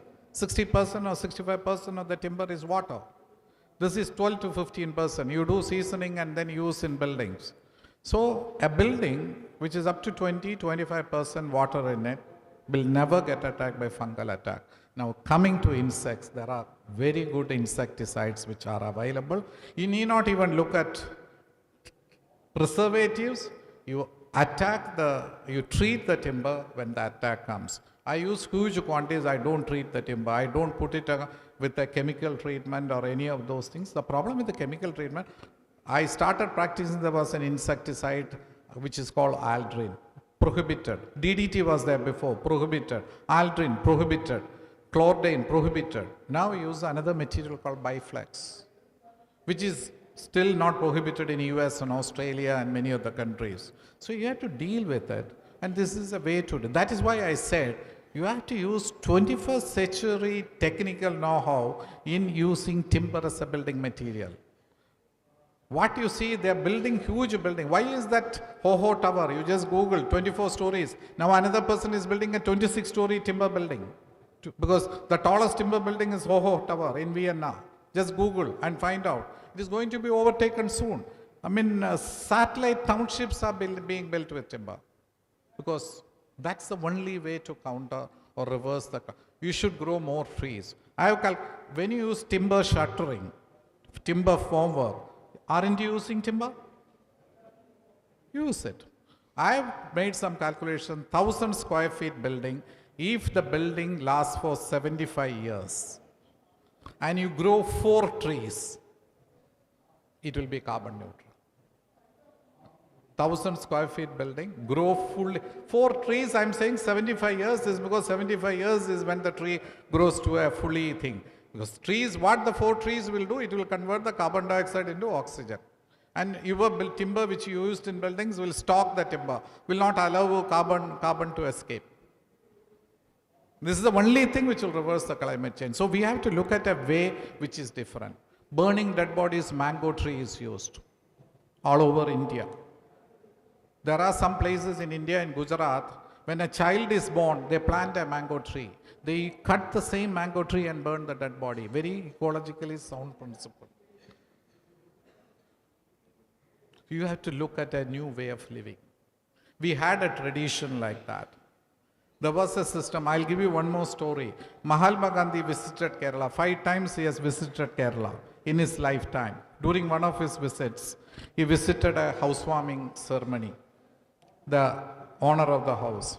And he found, when the housewarming ceremony, they do a puja. First puja is done by carpenters. The carpenters did a puja. The slogam was in Sanskrit. Many of this thing. It's not wrong to say that the carpenters don't know. The real craftsmen in the olden days knew Sanskrit. I have met craftsmen who can recite a Sanskrit sloga and tell the meaning. So he recited a Sanskrit sloga. So Gandhiji asked the house owner, what is the meaning of this sloga? House owner did not know. House owner said, I will check and come. He checked and told Gandhiji. The carpenter was praying in building this abode for the human being. You should think it is 100 years ago or 80 years ago. In building this abode for human beings, I cut down so many trees because those days, cut so many trees. When I cut down so many trees, so many birds and insects and living beings lost their houses or their abodes. In building an abode for the human being, so many abodes of the living beings was destroyed. Please, God, please forgive me. I have done this to create an abode for human being. If all our engineers, if all our architects subscribe to this slogan, subscribe to this principle which the carpenter or the master craftsman has recited, our world in the future will be very different. This is very, very important. Timber buildings can easily be maintained, you see, and it never gets decayed. So I'm talking about the science of timber decay. Insecticides, chemicals are available. I mean that you don't have to use it as a preservative, use it when the attack comes. If you apply it, But the shorter answer, because again I keep saying that we need a lot more buildings, is to build within a limit. And that's something which we all have to start thinking in terms of just the requirement of buildings. We build too much, we build generously, which is not. Build within the limits, because still it's a limited resource base. Because it's timber is one, but in terms of the building, you'll need timber and other materials also, and those other materials are also going to eat up your air, water, and land. So build within limits, and that's what Laurie Baker said is talk to your clients and understand what exactly is the need.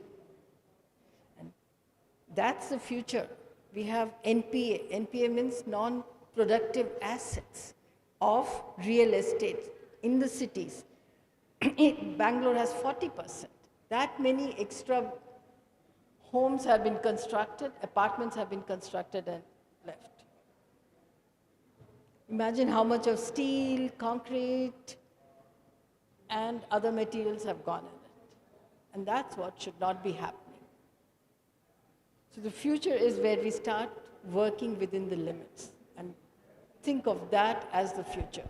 We need more than just houses, we need many other buildings, and still so think of the limits. My name is Yadu Krishnan. I am from SNMIMT Malingara. So my question is to both of you, ma'am and sir. What is your take on reintroducing earthen buildings as a new style? Like we got baggy pants, we will reintroduce earthen buildings as a new style for residential buildings.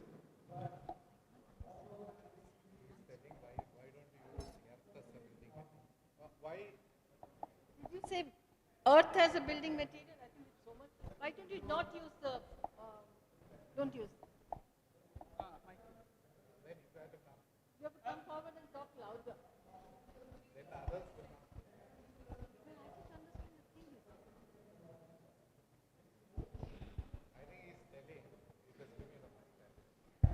are you telling that why don't we use earth as a building material? Isn't it?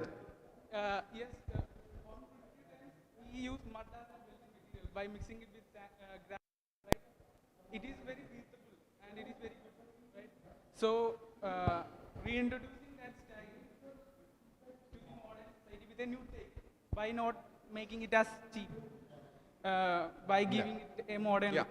See, I use earth sometimes, depending on the circumstances. I've done more than 100 buildings with earth. Chitra is one who has done much more than earth, much more number than 100. I use multiple things, but I have also done mud buildings. Some of the buildings which I show is using interlocking mud blocks, what I have shown, which doesn't use even mortar. Yes, there's been a lot of research and work in India using earth as a building material. Bangalore and Auroville, if you read about them, you would hear more about it. We use a lot of earth. We've made about 1,000 buildings in earth in past 30 years by, like I said, using the underground.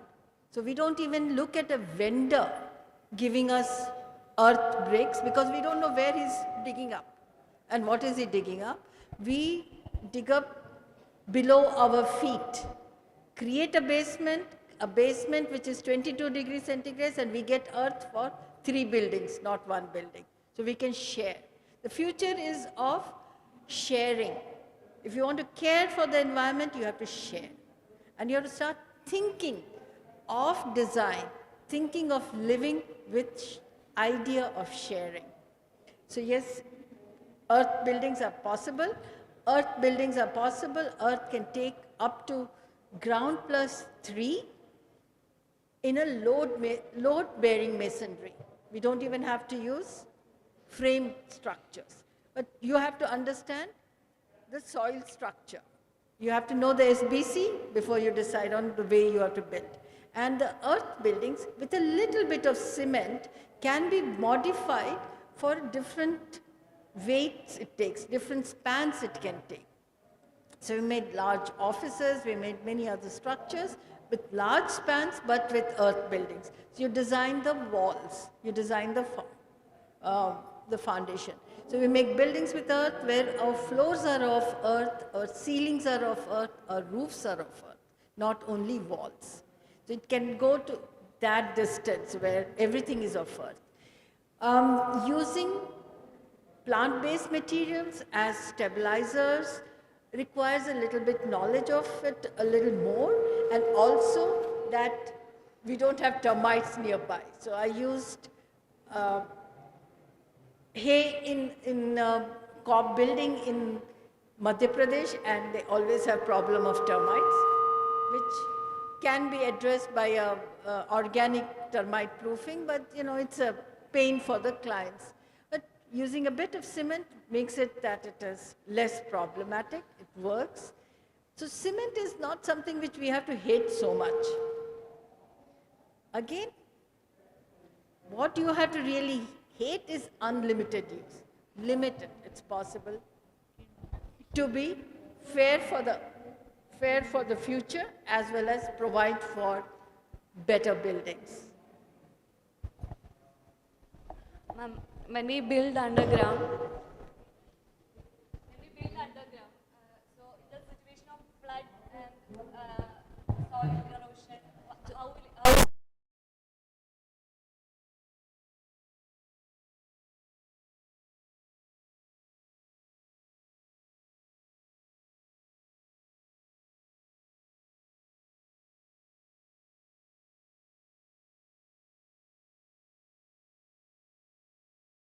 To put your cars or anything. And that has happened all over. There are a whole lot of examples. So don't do the underground where there's water.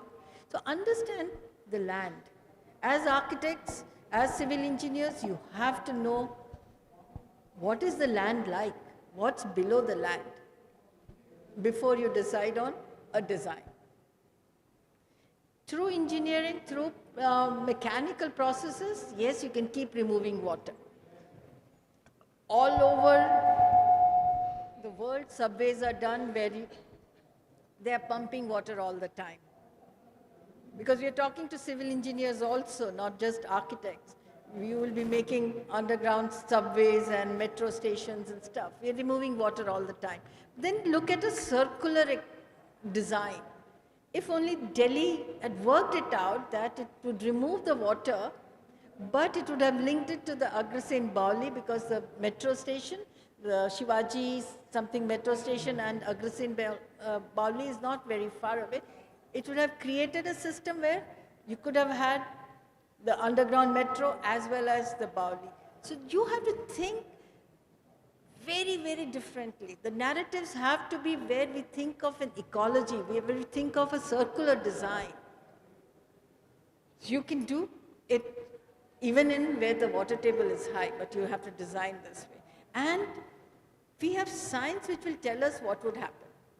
If we have this kind of a soil, what is the aquifer situation, you would know how your underground would work. So think of it in a larger way.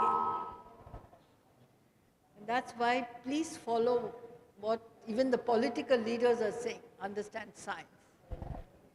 See, it depends on the situation. 20%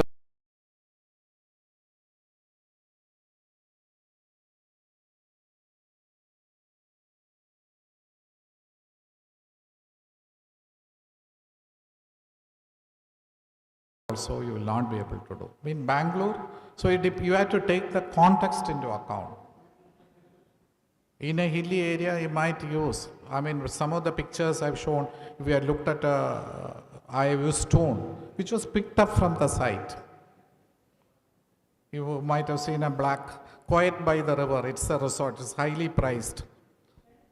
So we have just used the stones which were picked out from the area and built the walls. So it depends on, you have to analyze the questions one by one, look into the context. Like Chitra had said in the beginning, analyze yourself, ask questions.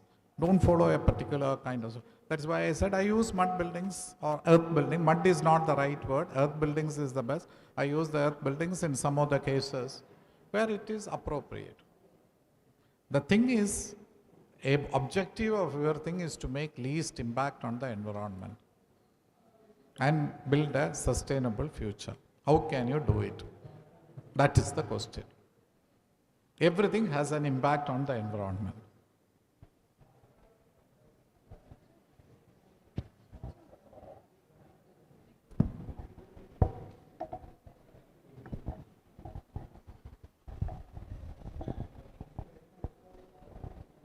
Hello, sir. Hello, ma'am.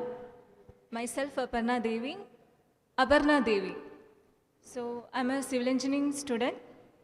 So, my question is, not only in the construction of building, in almost all aspect of lives, we follow the Western blindly, actually. Not only in construction, right? In almost all aspects of life, we follow Western.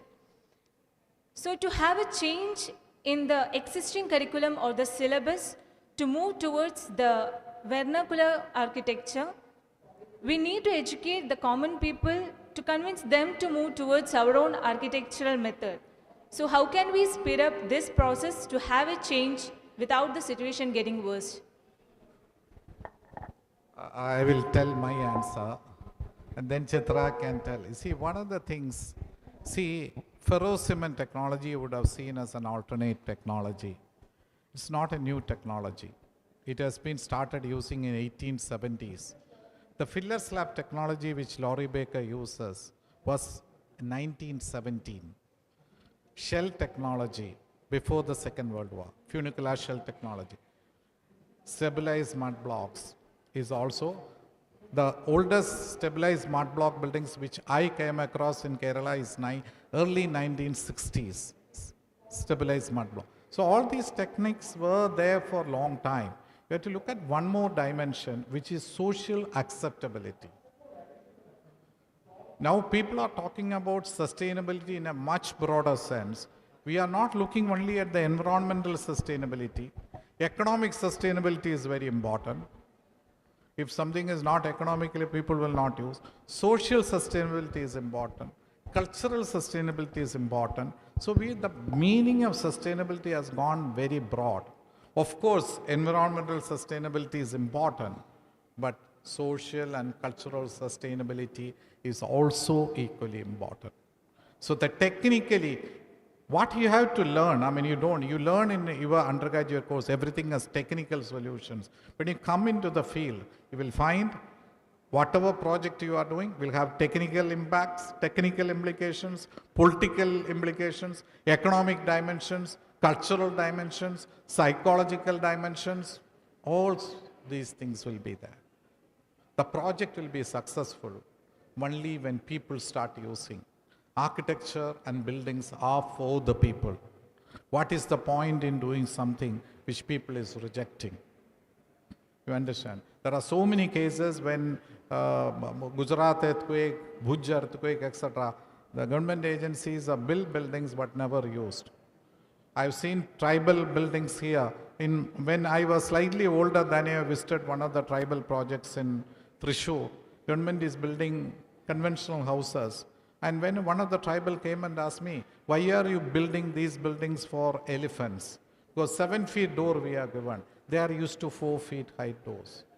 They think 7 feet door is only for the elephant. That's the question he asked. They live in a cultural situation. Their cultural habits are different. We have to respect them. Social acceptability is important. But one of the problems with the present architectural and civil engineering curriculum, you are not taught about the social and economic and cultural and even political dimensions, which is very, very important.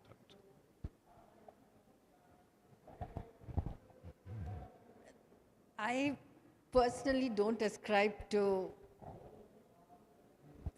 Oh, or I would just say, I personally think I'm a global citizen, rather than think of Western or Indian or Malayali or down to my own village or my own place, Perandur, okay?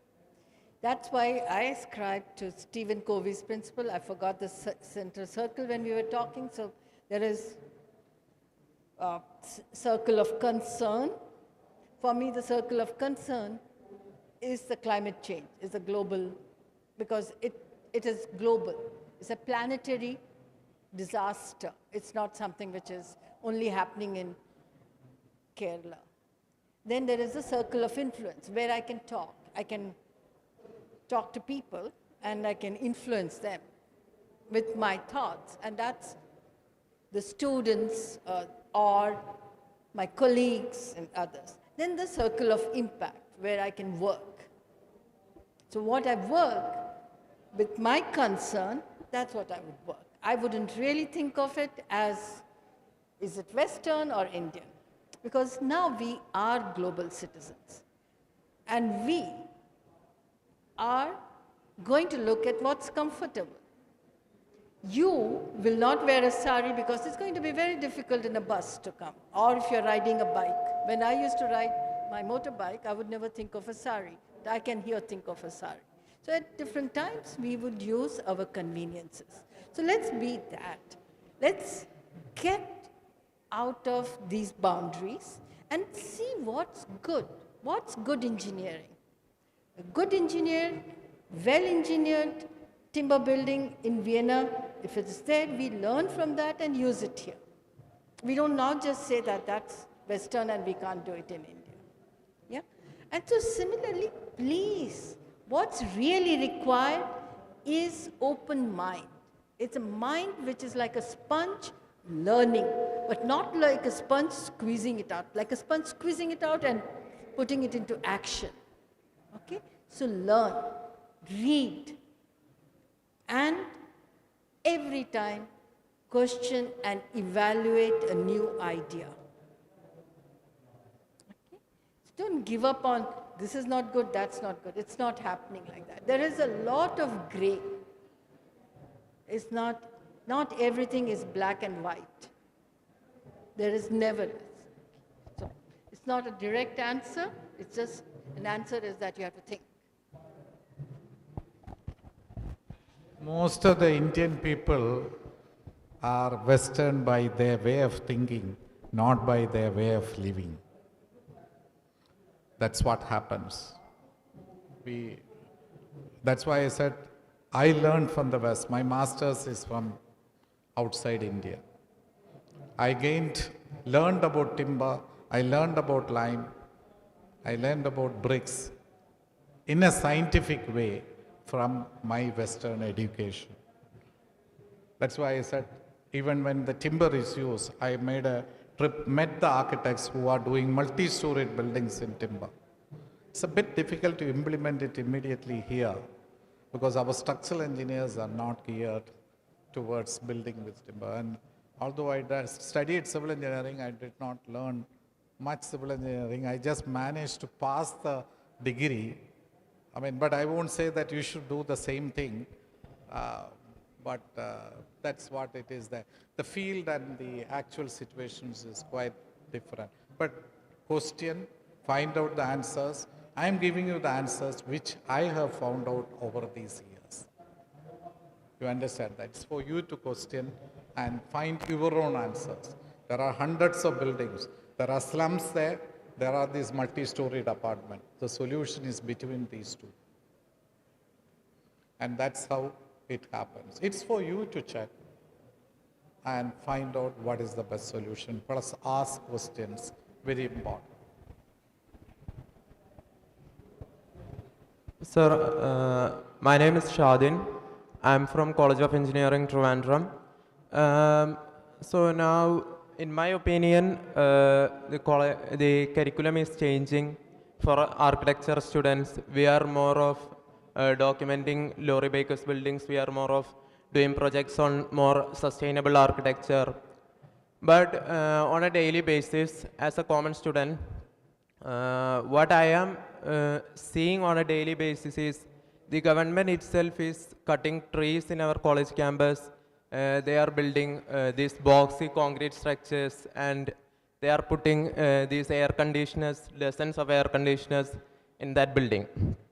So what do you guys think about it? Biggest problem in academia and practice, it's a huge crisis. It books, അതാണ് നമ്മൾ ഈ മലയാളത്തിൽ പറയുന്നത്, ഏട്ടിലെ പശു പുല്ല് തിന്നൂല എന്ന് പറയുന്നത്. There is a huge gap between the academia and the practice. What CM tried to tell today in his speech is to bridge this gap. He told it very clearly. And this is a major crisis in the present, not only in architectural education, it is there in all educational fields. It is there. If the faculty is not trained properly, what will they teach you? I am a faculty in some of the universities, in India as well as abroad. I'm taking 2 courses now in India as well. The problem is, the faculty also doesn't know how to teach in an innovative way. The latest development is not transferred to the students. I mean, Bharat Biotech, Mr. Krishna was telling, the curriculum has to change. What I am saying, you should look at. You don't believe me when I say timber is the sustainable building material. Go and Google. You will find what is the world thinking about timber as a building material. Now you have Google. Just go and Google. Our main problem is that we are thinking on this. You have to understand, only 2% of the population in India have access to architects and engineers. 2% of the population of India. 98% do not have access. We have mobile phones, access will be more, clean toilets will be less. We are living in a digital India, digital world, which is very different. Please understand the Indian reality. When we talk about climate change, what does it mean to a hungry African person in Ethiopia? Or what does it mean to a woman who is walking 35 kilometers to fetch clean water or drinking water? Think about them. That is why sustainability and climate change will happen at the policy level, but it will not. Why is sustainability and climate change such a big issue? Because it affects the West. When we had pollution, did the West say anything about it? When we had hunger,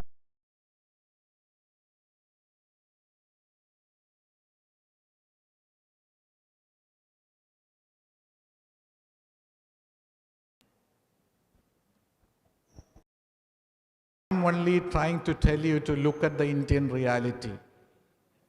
And if you look at the wider objective and address this issue, you will be successful in your career. All of you are youngsters. The future of India is in youngsters, very clearly. It's my generation is gone. So think about the future very clearly. And your future also. But think about the people around you. What we are going to miss is the human element in architecture. I did not illustrate it. It's very important. With AI and all this internet, the human element is going to become more and more prominent in the future years, in the coming years. That is what is like. I'll give you. Just wait, I'll give you. No. So that is going to come. The human element is with AI, the human element will become more and more prominent in the future. What I am saying is what I believe in. What Chitra says is what she believes in. You should not take both of us. Ask questions. Take a belief in you. That is more important. If anybody who has been able to do changes in the world is people who are questioned. Mahatma Gandhi questioned, Laurie Baker questioned. Only those people who will question the existing thing will be able to make any changes. This is my message to all of you youngsters. Please ask questions. So I'm asking you a question. Do you have students' union in your college? So why doesn't the student union ask Show us the design of the building before you build. Okay? And then suppose they have not done it, why doesn't the student union ask, why are you not building it sustainably? Why doesn't the student union ask, why are you cutting trees and building? If you have architecture department, why doesn't it design? So that's important, the power of you coming together. You can't be sitting quietly and saying, this is what's happening, and lamenting, because that's the future for you. And that's why Kerala came so much forward. You know, there are issues, but came forward because people were together. Why do we have the best health, education, and other indices? Because we were together. If you're not going to be, then this is what you're going to be getting.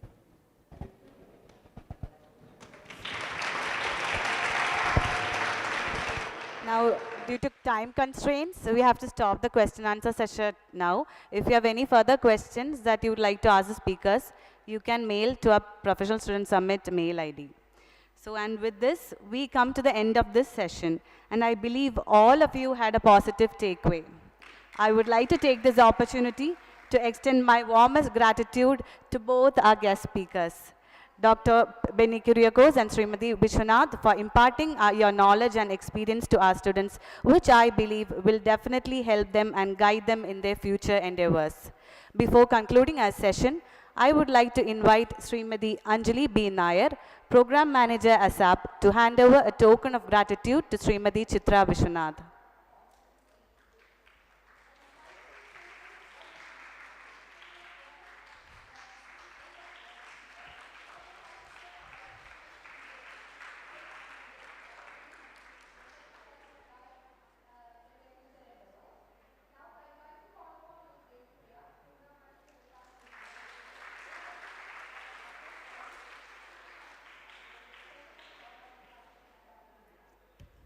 Now I invite Srimati Rahmatin Nisa, Program Manager ASAP, to hand over the token of gratitude to Dr. Benny Kuriakose.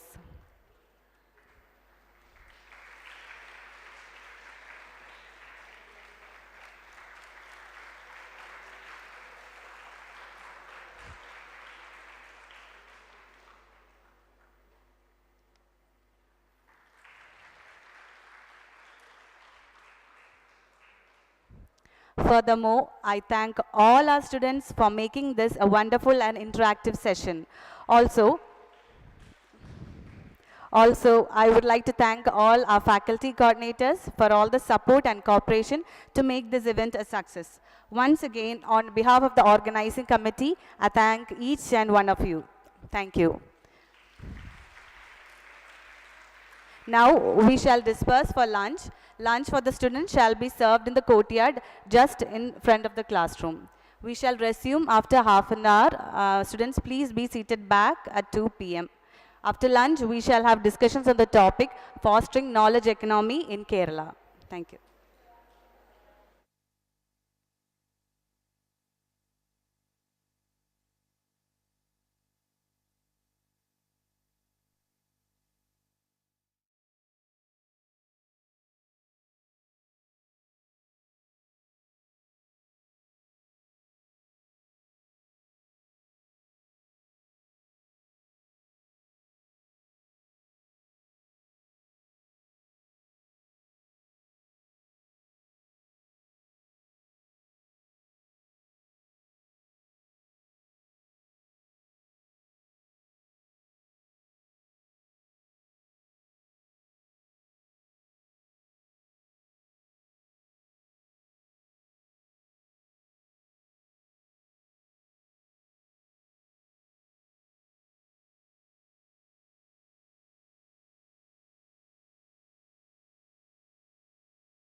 This total we'll need to have 6 or 7 groups.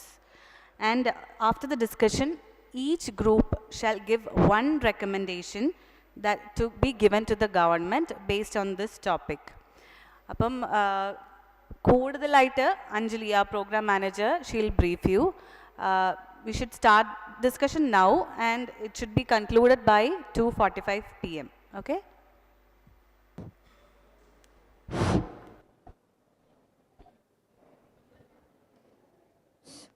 So, good afternoon all.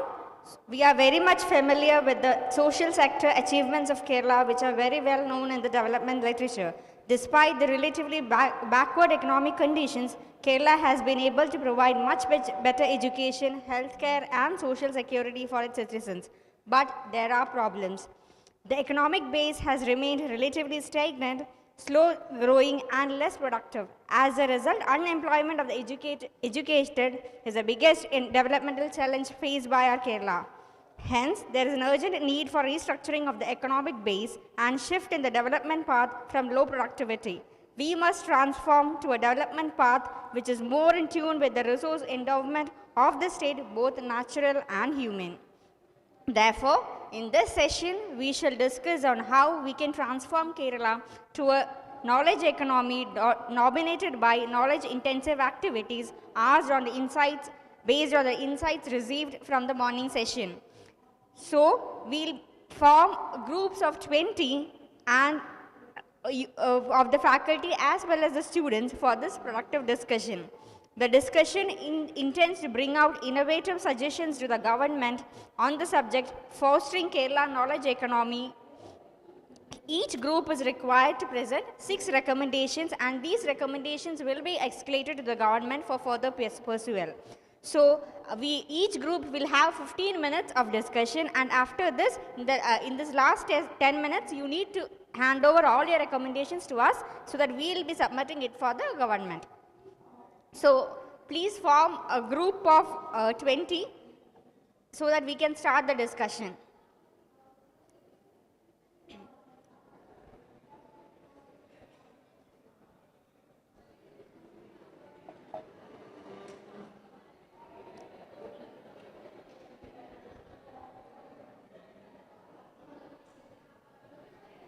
Chair, തിരിച്ചിട്ടിട്ട് ഇരുന്നോളൂ. You form a group of 20.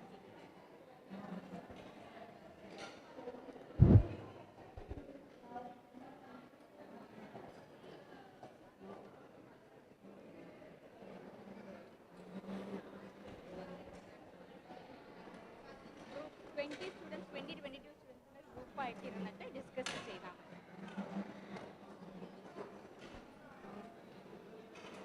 നിങ്ങളുടെ കൂടെ വന്നവരാരും ഇത് എത്ര പേരുണ്ട്?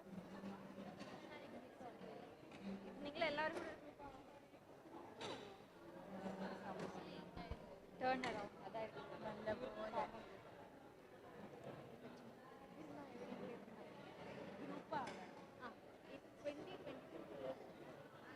Fostering Kerala knowledge economy in Kerala. അതായത് knowledge economy എങ്ങനെ develop നമുക്ക് സ്വന്തമായിട്ട് ഒരു ഇതില്ല. ഇവിടെയുള്ള ആൾക്കാരെല്ലാം പുറത്തേക്ക് പോവുകയാണ്. അതിൽ നിന്ന് മാറ്റം വരുത്തിയിട്ട് നിങ്ങൾക്ക് കിട്ടുന്ന നോളജ് വെച്ചിട്ട് നമ്മൾക്ക് ഇവിടെ ഒരു സ്വന്തമായിട്ട് എക്കണോമി നമ്മളുടെ സ്റ്റേറ്റ് ഡെവലപ്പ് ചെയ്യാൻ പറ്റും. അതിനുവേണ്ടി ഗവൺമെൻറ് 6 റെക്കമെൻഡേഷൻസ് കൊടുത്തിട്ടുണ്ട്. സോ ഇപ്പം ആർക്കിടെക്ചറിൻ്റെ കേസിലാണെങ്കിൽ നമുക്ക് ഒരിക്കലും പുറത്തൊരു കാര്യം ഇംപ്ലിമെൻറ്റ് ചെയ്ത് ഇവിടെ റെഡിയാക്കാൻ പറയാൻ പറ്റില്ല എന്നാണ് ആ ഒരു ഐഡിയ വെച്ചിട്ട് നിങ്ങൾ പഠിച്ച നോളജ് വെച്ച് നമുക്ക് നമ്മുടെ എന്ത് മാറ്റം വരുത്താൻ പറ്റും, ഗവൺമെൻറ് എന്ത് മാറ്റം വരുത്താൻ പറ്റും, നിങ്ങൾക്ക് ഇവിടെ നിൽക്കാൻ എന്നുള്ളതാണ് ഇത് വെച്ചിട്ട് ഗവൺമെൻറ് പറഞ്ഞാൽ അങ്ങനെയല്ലേ നിങ്ങൾ നോളജ് അത് കേരളത്തിൽ വർക്ക് ചെയ്യാൻ എന്ത് ചെയ്യണം? അല്ല, ഒരു 4-5 recommendations എങ്കിലും തരാം. സിമ്പിൾ റെക്കമെൻഡേഷൻസ് വരാം.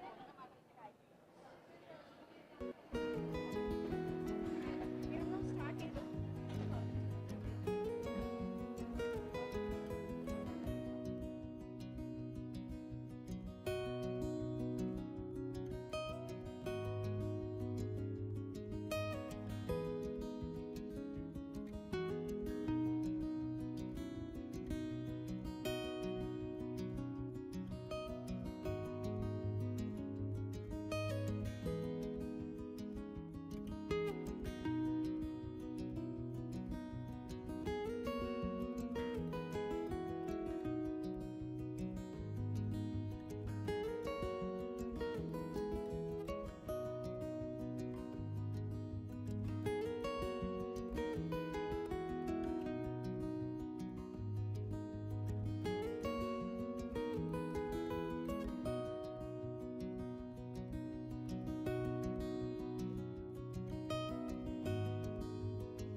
നോളജ് വെച്ചിട്ട് എനിക്ക് തോന്നുകയാണ് ഇന്ന കാര്യങ്ങളാണ് നിങ്ങൾക്ക് കൺസ്റ്റൻ്റ് ആയിട്ട് വരുന്നത്.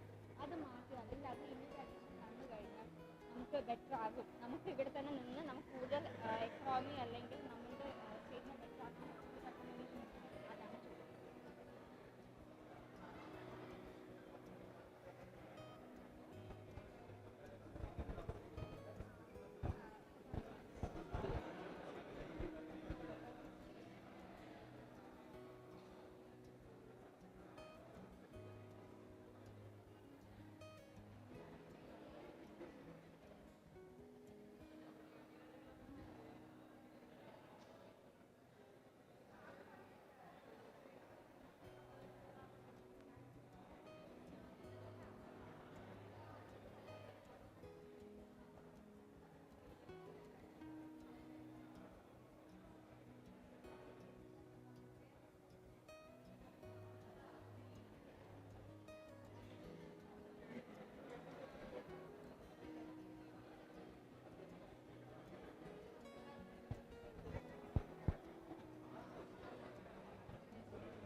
ടോപ്പിക്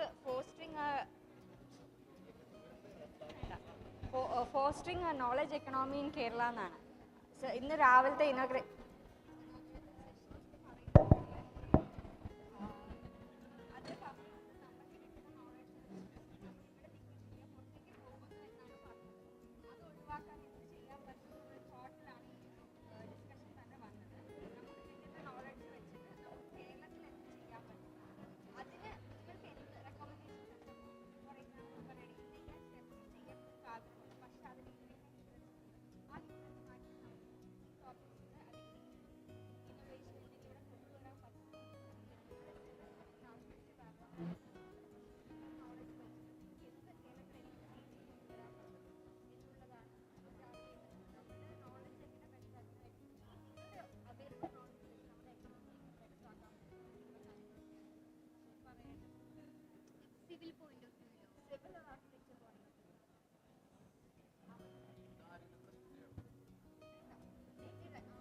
സോ ഞങ്ങളുടെ ഗ്രൂപ്പ് ഡിസ്കസ് ചെയ്തിട്ട് ഒരു 6 റെക്കമെൻഡേഷൻസ് ആണ് ഇപ്പോൾ ഇതിനെ നമ്മളൊരു സൊല്യൂഷൻ പോലെ കൊണ്ടുവന്നേക്കുന്നത്. ഫസ്റ്റ് വൺ എന്ന് പറയുന്നത് നമ്മുടെ സിലബസ് ഓൾറെഡി നമുക്കൊരു പ്രീസെറ്റ് ആയിട്ടുള്ള സിലബസ് ഉണ്ട്. സോ ആ ഒരു സിലബസിനെ ബേസ് ചെയ്തിട്ടായിരിക്കും നമ്മൾ ടോട്ടൽ എൻറ്റയർ അക്കാഡമിക്സ് എന്ന് പറയുന്നത് ആ ഒരു സിലബസിനെ ബേസ് ചെയ്തിട്ടുള്ളതായിരിക്കും. പക്ഷേ ഈ ഒരു സിലബസ് എന്ന് പറയുന്നത് നമുക്ക് ഒരുപാട് കാലം മുന്നേ മീൻസ് കുറേ ഫോമുലേഷൻസ് കഴിഞ്ഞ് വരുന്നതാണ്. ഈ ഒരു സിലബസിനകത്ത് ഉള്ളായിരിക്കുന്ന ടെക്നോളജീസിന് നമുക്ക് അഡ്വാൻസ്മെൻറ്റ്സ് ഓരോ ഇയറിലും വരും. സോ ആ ഒരു ടെക്നോളജിക്കൽ അഡ്വാൻസ്മെൻറ്റ് കൂടി നമ്മുടെ സിലബസിൽ ഇൻകൾക്കേറ്റ് ചെയ്യുകയാണെങ്കിൽ മീൻസ് ആ ഒരു ടെക്നോളജിക്കൽ അഡ്വാൻസ്മെൻറ്റ് കൂടി നമുക്ക് ഈ ഒരു സിലബസിൽ കയറ്റാൻ പറ്റുവാണെങ്കിൽ മീൻസ് നമ്മളിപ്പോൾ ഓൾറെഡി പുറത്ത് പോകുന്ന കോഴ്സൊക്കെ പറയുകയാണെങ്കിൽ നമ്മളിവിടെ കേരളത്തിൽ സ്റ്റഡീസ് കഴിഞ്ഞിട്ട് നമ്മൾ പുറത്ത് പോകുന്നത് ഈ ടെക്നോളജി പഠിക്കാനാണ്. മീൻസ് അത് കഴിഞ്ഞിട്ടാണ് നമ്മളൊരു ജോബ് സെക്ടറിലേക്ക് കാലെടുത്ത് വെക്കുക. സോ ആ ഒരു ടെക്നോളജിക്കൽ അഡ്വാൻസ്മെൻറ്റ് നമുക്ക് നമ്മളുടെ സിലബസുകളിൽ കൂടി കയറ്റിയിട്ട് ആ ഒരു സ്റ്റഡി പ്രോസസ്സിൻ്റെ കൂടെ തന്നെ അതും കൂടി ചെയ്യുകയാണെങ്കിൽ it would be a better option. പിന്നെ രണ്ടാമതെന്ന് പറയുന്നത് നമ്മളുടെ സ്റ്റുഡൻസ് എന്ന് പറയുകയാണെങ്കിൽ നമുക്ക് കേരളത്തിന് പുറത്ത് അല്ലെങ്കിൽ ഇന്ത്യക്ക് പുറത്ത് പോവുകയാണെങ്കിൽ പാർട്ട് ടൈം ജോബ്സ് ഒക്കെ ചെയ്തിട്ട് students are becoming independent. So ആ ഒരു കൺസെപ്റ്റേ നമ്മളുടെ കേരളം ആ ഒരു സൊസൈറ്റിയിലില്ല. സോ അതൊന്ന് നമ്മൾ ഇൻട്രൊഡ്യൂസ് ചെയ്യുകയാണെങ്കിൽ അങ്ങനെ ഒരു കൾച്ചറും കൂടി നമ്മൾ ഡെവലപ്പ് ചെയ്യുകയാണെങ്കിൽ സ്റ്റുഡൻസിന് നമുക്ക് കേരളത്തിന് പുറത്ത് പോകാനുള്ള ഒരു അട്രാക്ഷൻ കുറയും. മീൻസ് കേരളത്തിൽ തന്നെ നിന്ന് അവിടെ തന്നെ വർക്ക് ചെയ്ത് അവിടെ തന്നെ ജോബ് ചെയ്യാനായിട്ടുള്ള ഒരു ഇൻട്രസ്റ്റ് ഉണ്ടാവും. പിന്നെ എന്ന് പറയുന്നത് നമ്മളിപ്പോൾ ഓൾറെഡി നമുക്കറിയാം കേരള ഗവൺമെൻറ് അല്ലെങ്കിൽ ഇന്ത്യൻ ഗവൺമെൻറ്റിന് തന്നെ ഒരുപാട് പബ്ലിക് പ്രോജക്ട്സ് ഉണ്ട്. പക്ഷേ ഈ പ്രോജക്ട്സ് എല്ലാം ചെയ്യുന്നത് ഓൾറെഡി വെൽ റെപ്യൂട്ടഡ് ആയിട്ടുള്ള വർക്കേഴ്സ് അല്ലെങ്കിൽ എൻജിനീയേഴ്സ് ഒക്കെ ആയിരിക്കാം. പക്ഷേ എന്തുകൊണ്ട് ഈ ഒരു വർക്കിനൊക്കെ നമുക്ക് ബഡ്ഡിങ് സിവിൽ എഞ്ചിനീയേഴ്സ് അല്ലെങ്കിൽ ബഡ്ഡിങ് ആയിട്ടുള്ള സ്റ്റുഡൻസിനെ ഒരു ഇൻറ്റേൺസ് പോലെ ആഡ് ചെയ്തുകൂടാ? പ്രോജക്റ്റ് ഹെഡ് ചെയ്യുന്നത് എഞ്ചിനീയേഴ്സ് ആയിരിക്കാം, പക്ഷെ അതിനൊരു ബാക്ക് സപ്പോർട്ട് പോലെ ഒരു ഇൻറ്റേൺഷിപ്പ് പോലെ സ്റ്റുഡൻസിനെയും കൂടി ഇൻക്ലൂഡ് ചെയ്യുകയാണെങ്കിൽ അവർക്കൊരു എക്സ്പോഷർ കിട്ടും. കാരണം നമ്മളൊരു ബുക്ക് സിലബസിലൂടെ പഠിച്ചു വരുന്ന ആ ബുക്ക് സ്റ്റഡി മെറ്റീരിയൽ അല്ല നമുക്ക് വേണ്ടത്. നമുക്കൊരു സൈറ്റ് വിസിറ്റ് അല്ലെങ്കിൽ ഒരു ഇൻഡസ്ട്രിയൽ വിസിറ്റ്, അതിന് ആക്ച്വലി ഞങ്ങളൊരു സെക്കൻഡ് പോയിൻ്റാണ് മാക്സിമം ഇൻഡസ്ട്രിയൽ വിസിറ്റ് അല്ലെങ്കിൽ സൈറ്റ് വിസിറ്റ് കൊടുക്കുക. അതുപോലെ ഇങ്ങനെ ഒരു ഇൻറ്റേൺഷിപ്പ് ഒക്കെ ചെയ്യുകയാണെങ്കിൽ നമുക്കൊരു എക്സ്പോഷർ കിട്ടും പുറത്തുള്ളതായിട്ടുള്ള ഇൻഡസ്ട്രി ഒക്കെ ആയിട്ട്. പിന്നെ നമുക്ക് പറഞ്ഞ പോലെ മീൻസ് പഠിച്ചിറങ്ങിക്കഴിഞ്ഞിട്ടുണ്ടെങ്കിൽ നമുക്ക് ജോലിക്ക് മാക്സിമം നമ്മൾ നോക്കുന്നത് വേജസ് ആണ്. സോ ഒരു മിനിമം ആയിട്ടുള്ളൊരു ഫിക്സ്ഡ് വേജസ് ഉണ്ടെങ്കിൽ അതിൽ താഴെ നമുക്ക് പോവില്ലല്ലോ. സോ അപ്പോൾ ആ ഒരു വേജ് ഒരു മിനിമം ആയിട്ടുള്ള ഫിക്സ് ചെയ്യുകയാണെങ്കിൽ നമുക്ക് എന്തുകൊണ്ടും ഇവിടുത്തെ പുറത്തിറങ്ങുന്ന സ്റ്റുഡൻസ് നമുക്ക് ഇവിടെ തന്നെ പിടിച്ചെടുത്താൻ പറ്റും.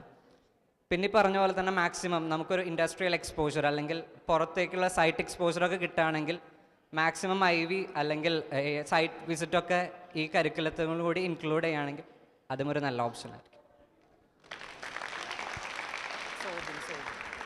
So thank you സോബൻ. ഇനി ആർക്കെങ്കിലും എന്തെങ്കിലും പറയാനുണ്ടോ? സോബിൻ പറഞ്ഞത് മൊത്തത്തിലൊരു ഇൻഡസ്ട്രി അക്കാഡമിയ ഗ്യാപ്പ് ഉണ്ട് എന്ന് തന്നെയാണ് പറയുന്നത് അല്ലേ? ഓക്കെ. സോ ആരെങ്കിലും വില്ലിംഗ് ആണോ? പറയാനുണ്ടോ? ആഗ്രഹിക്കും.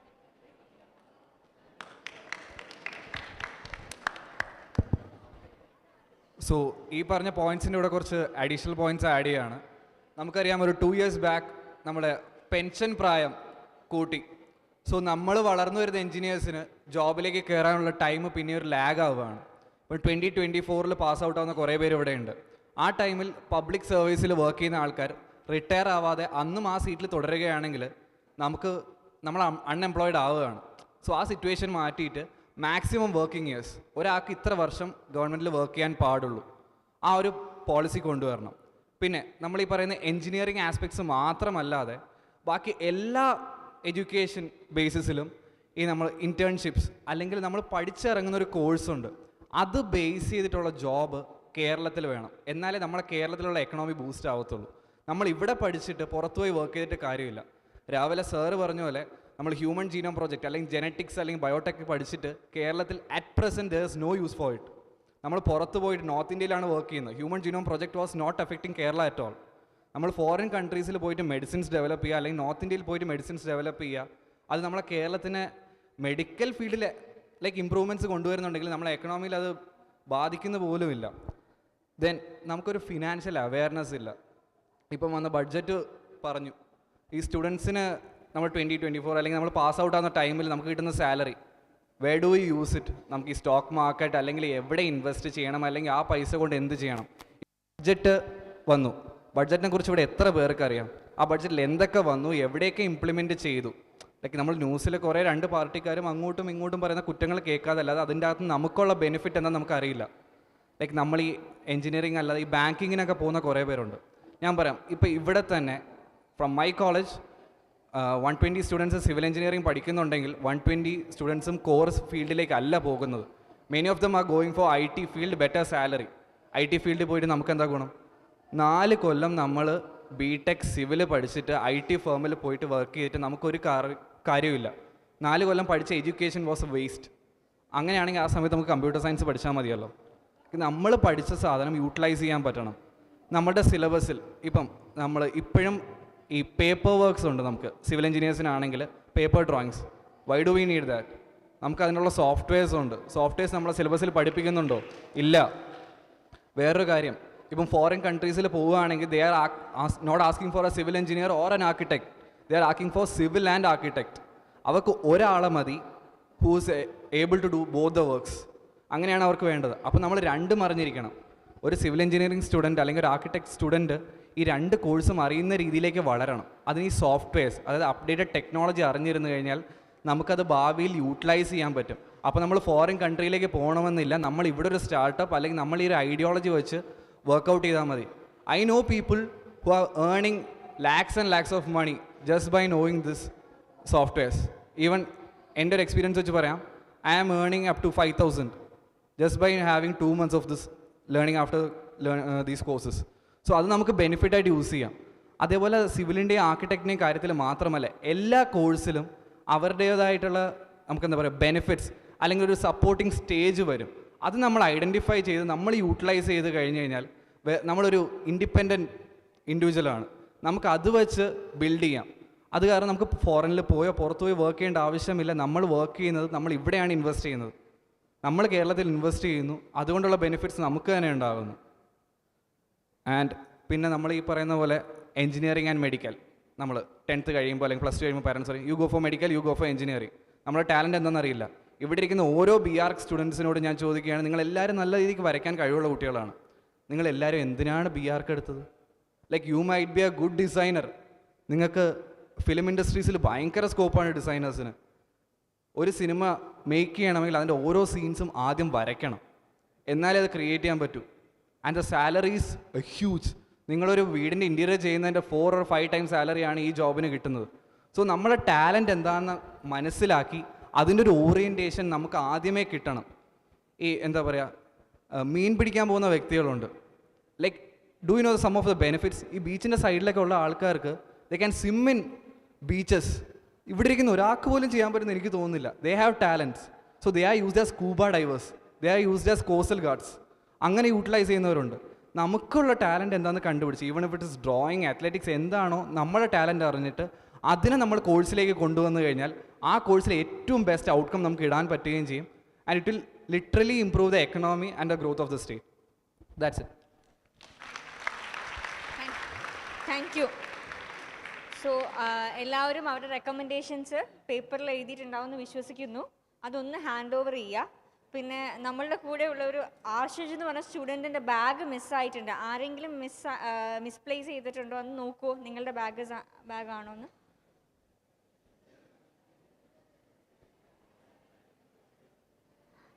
ആർഷിജിൻ്റെ കോളേജ് ID അതിനകത്തുണ്ട്, ഒന്ന് ചെക്ക് ചെയ്യാമോ മാറിയിട്ടുണ്ടോ എന്ന്.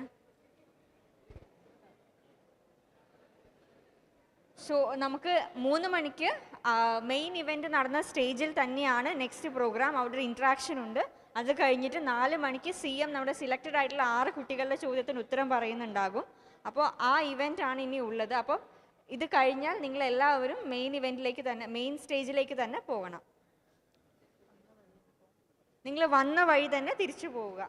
വോളണ്ടിയേഴ്സ് നിങ്ങളെ ഹെൽപ്പ് ചെയ്യും.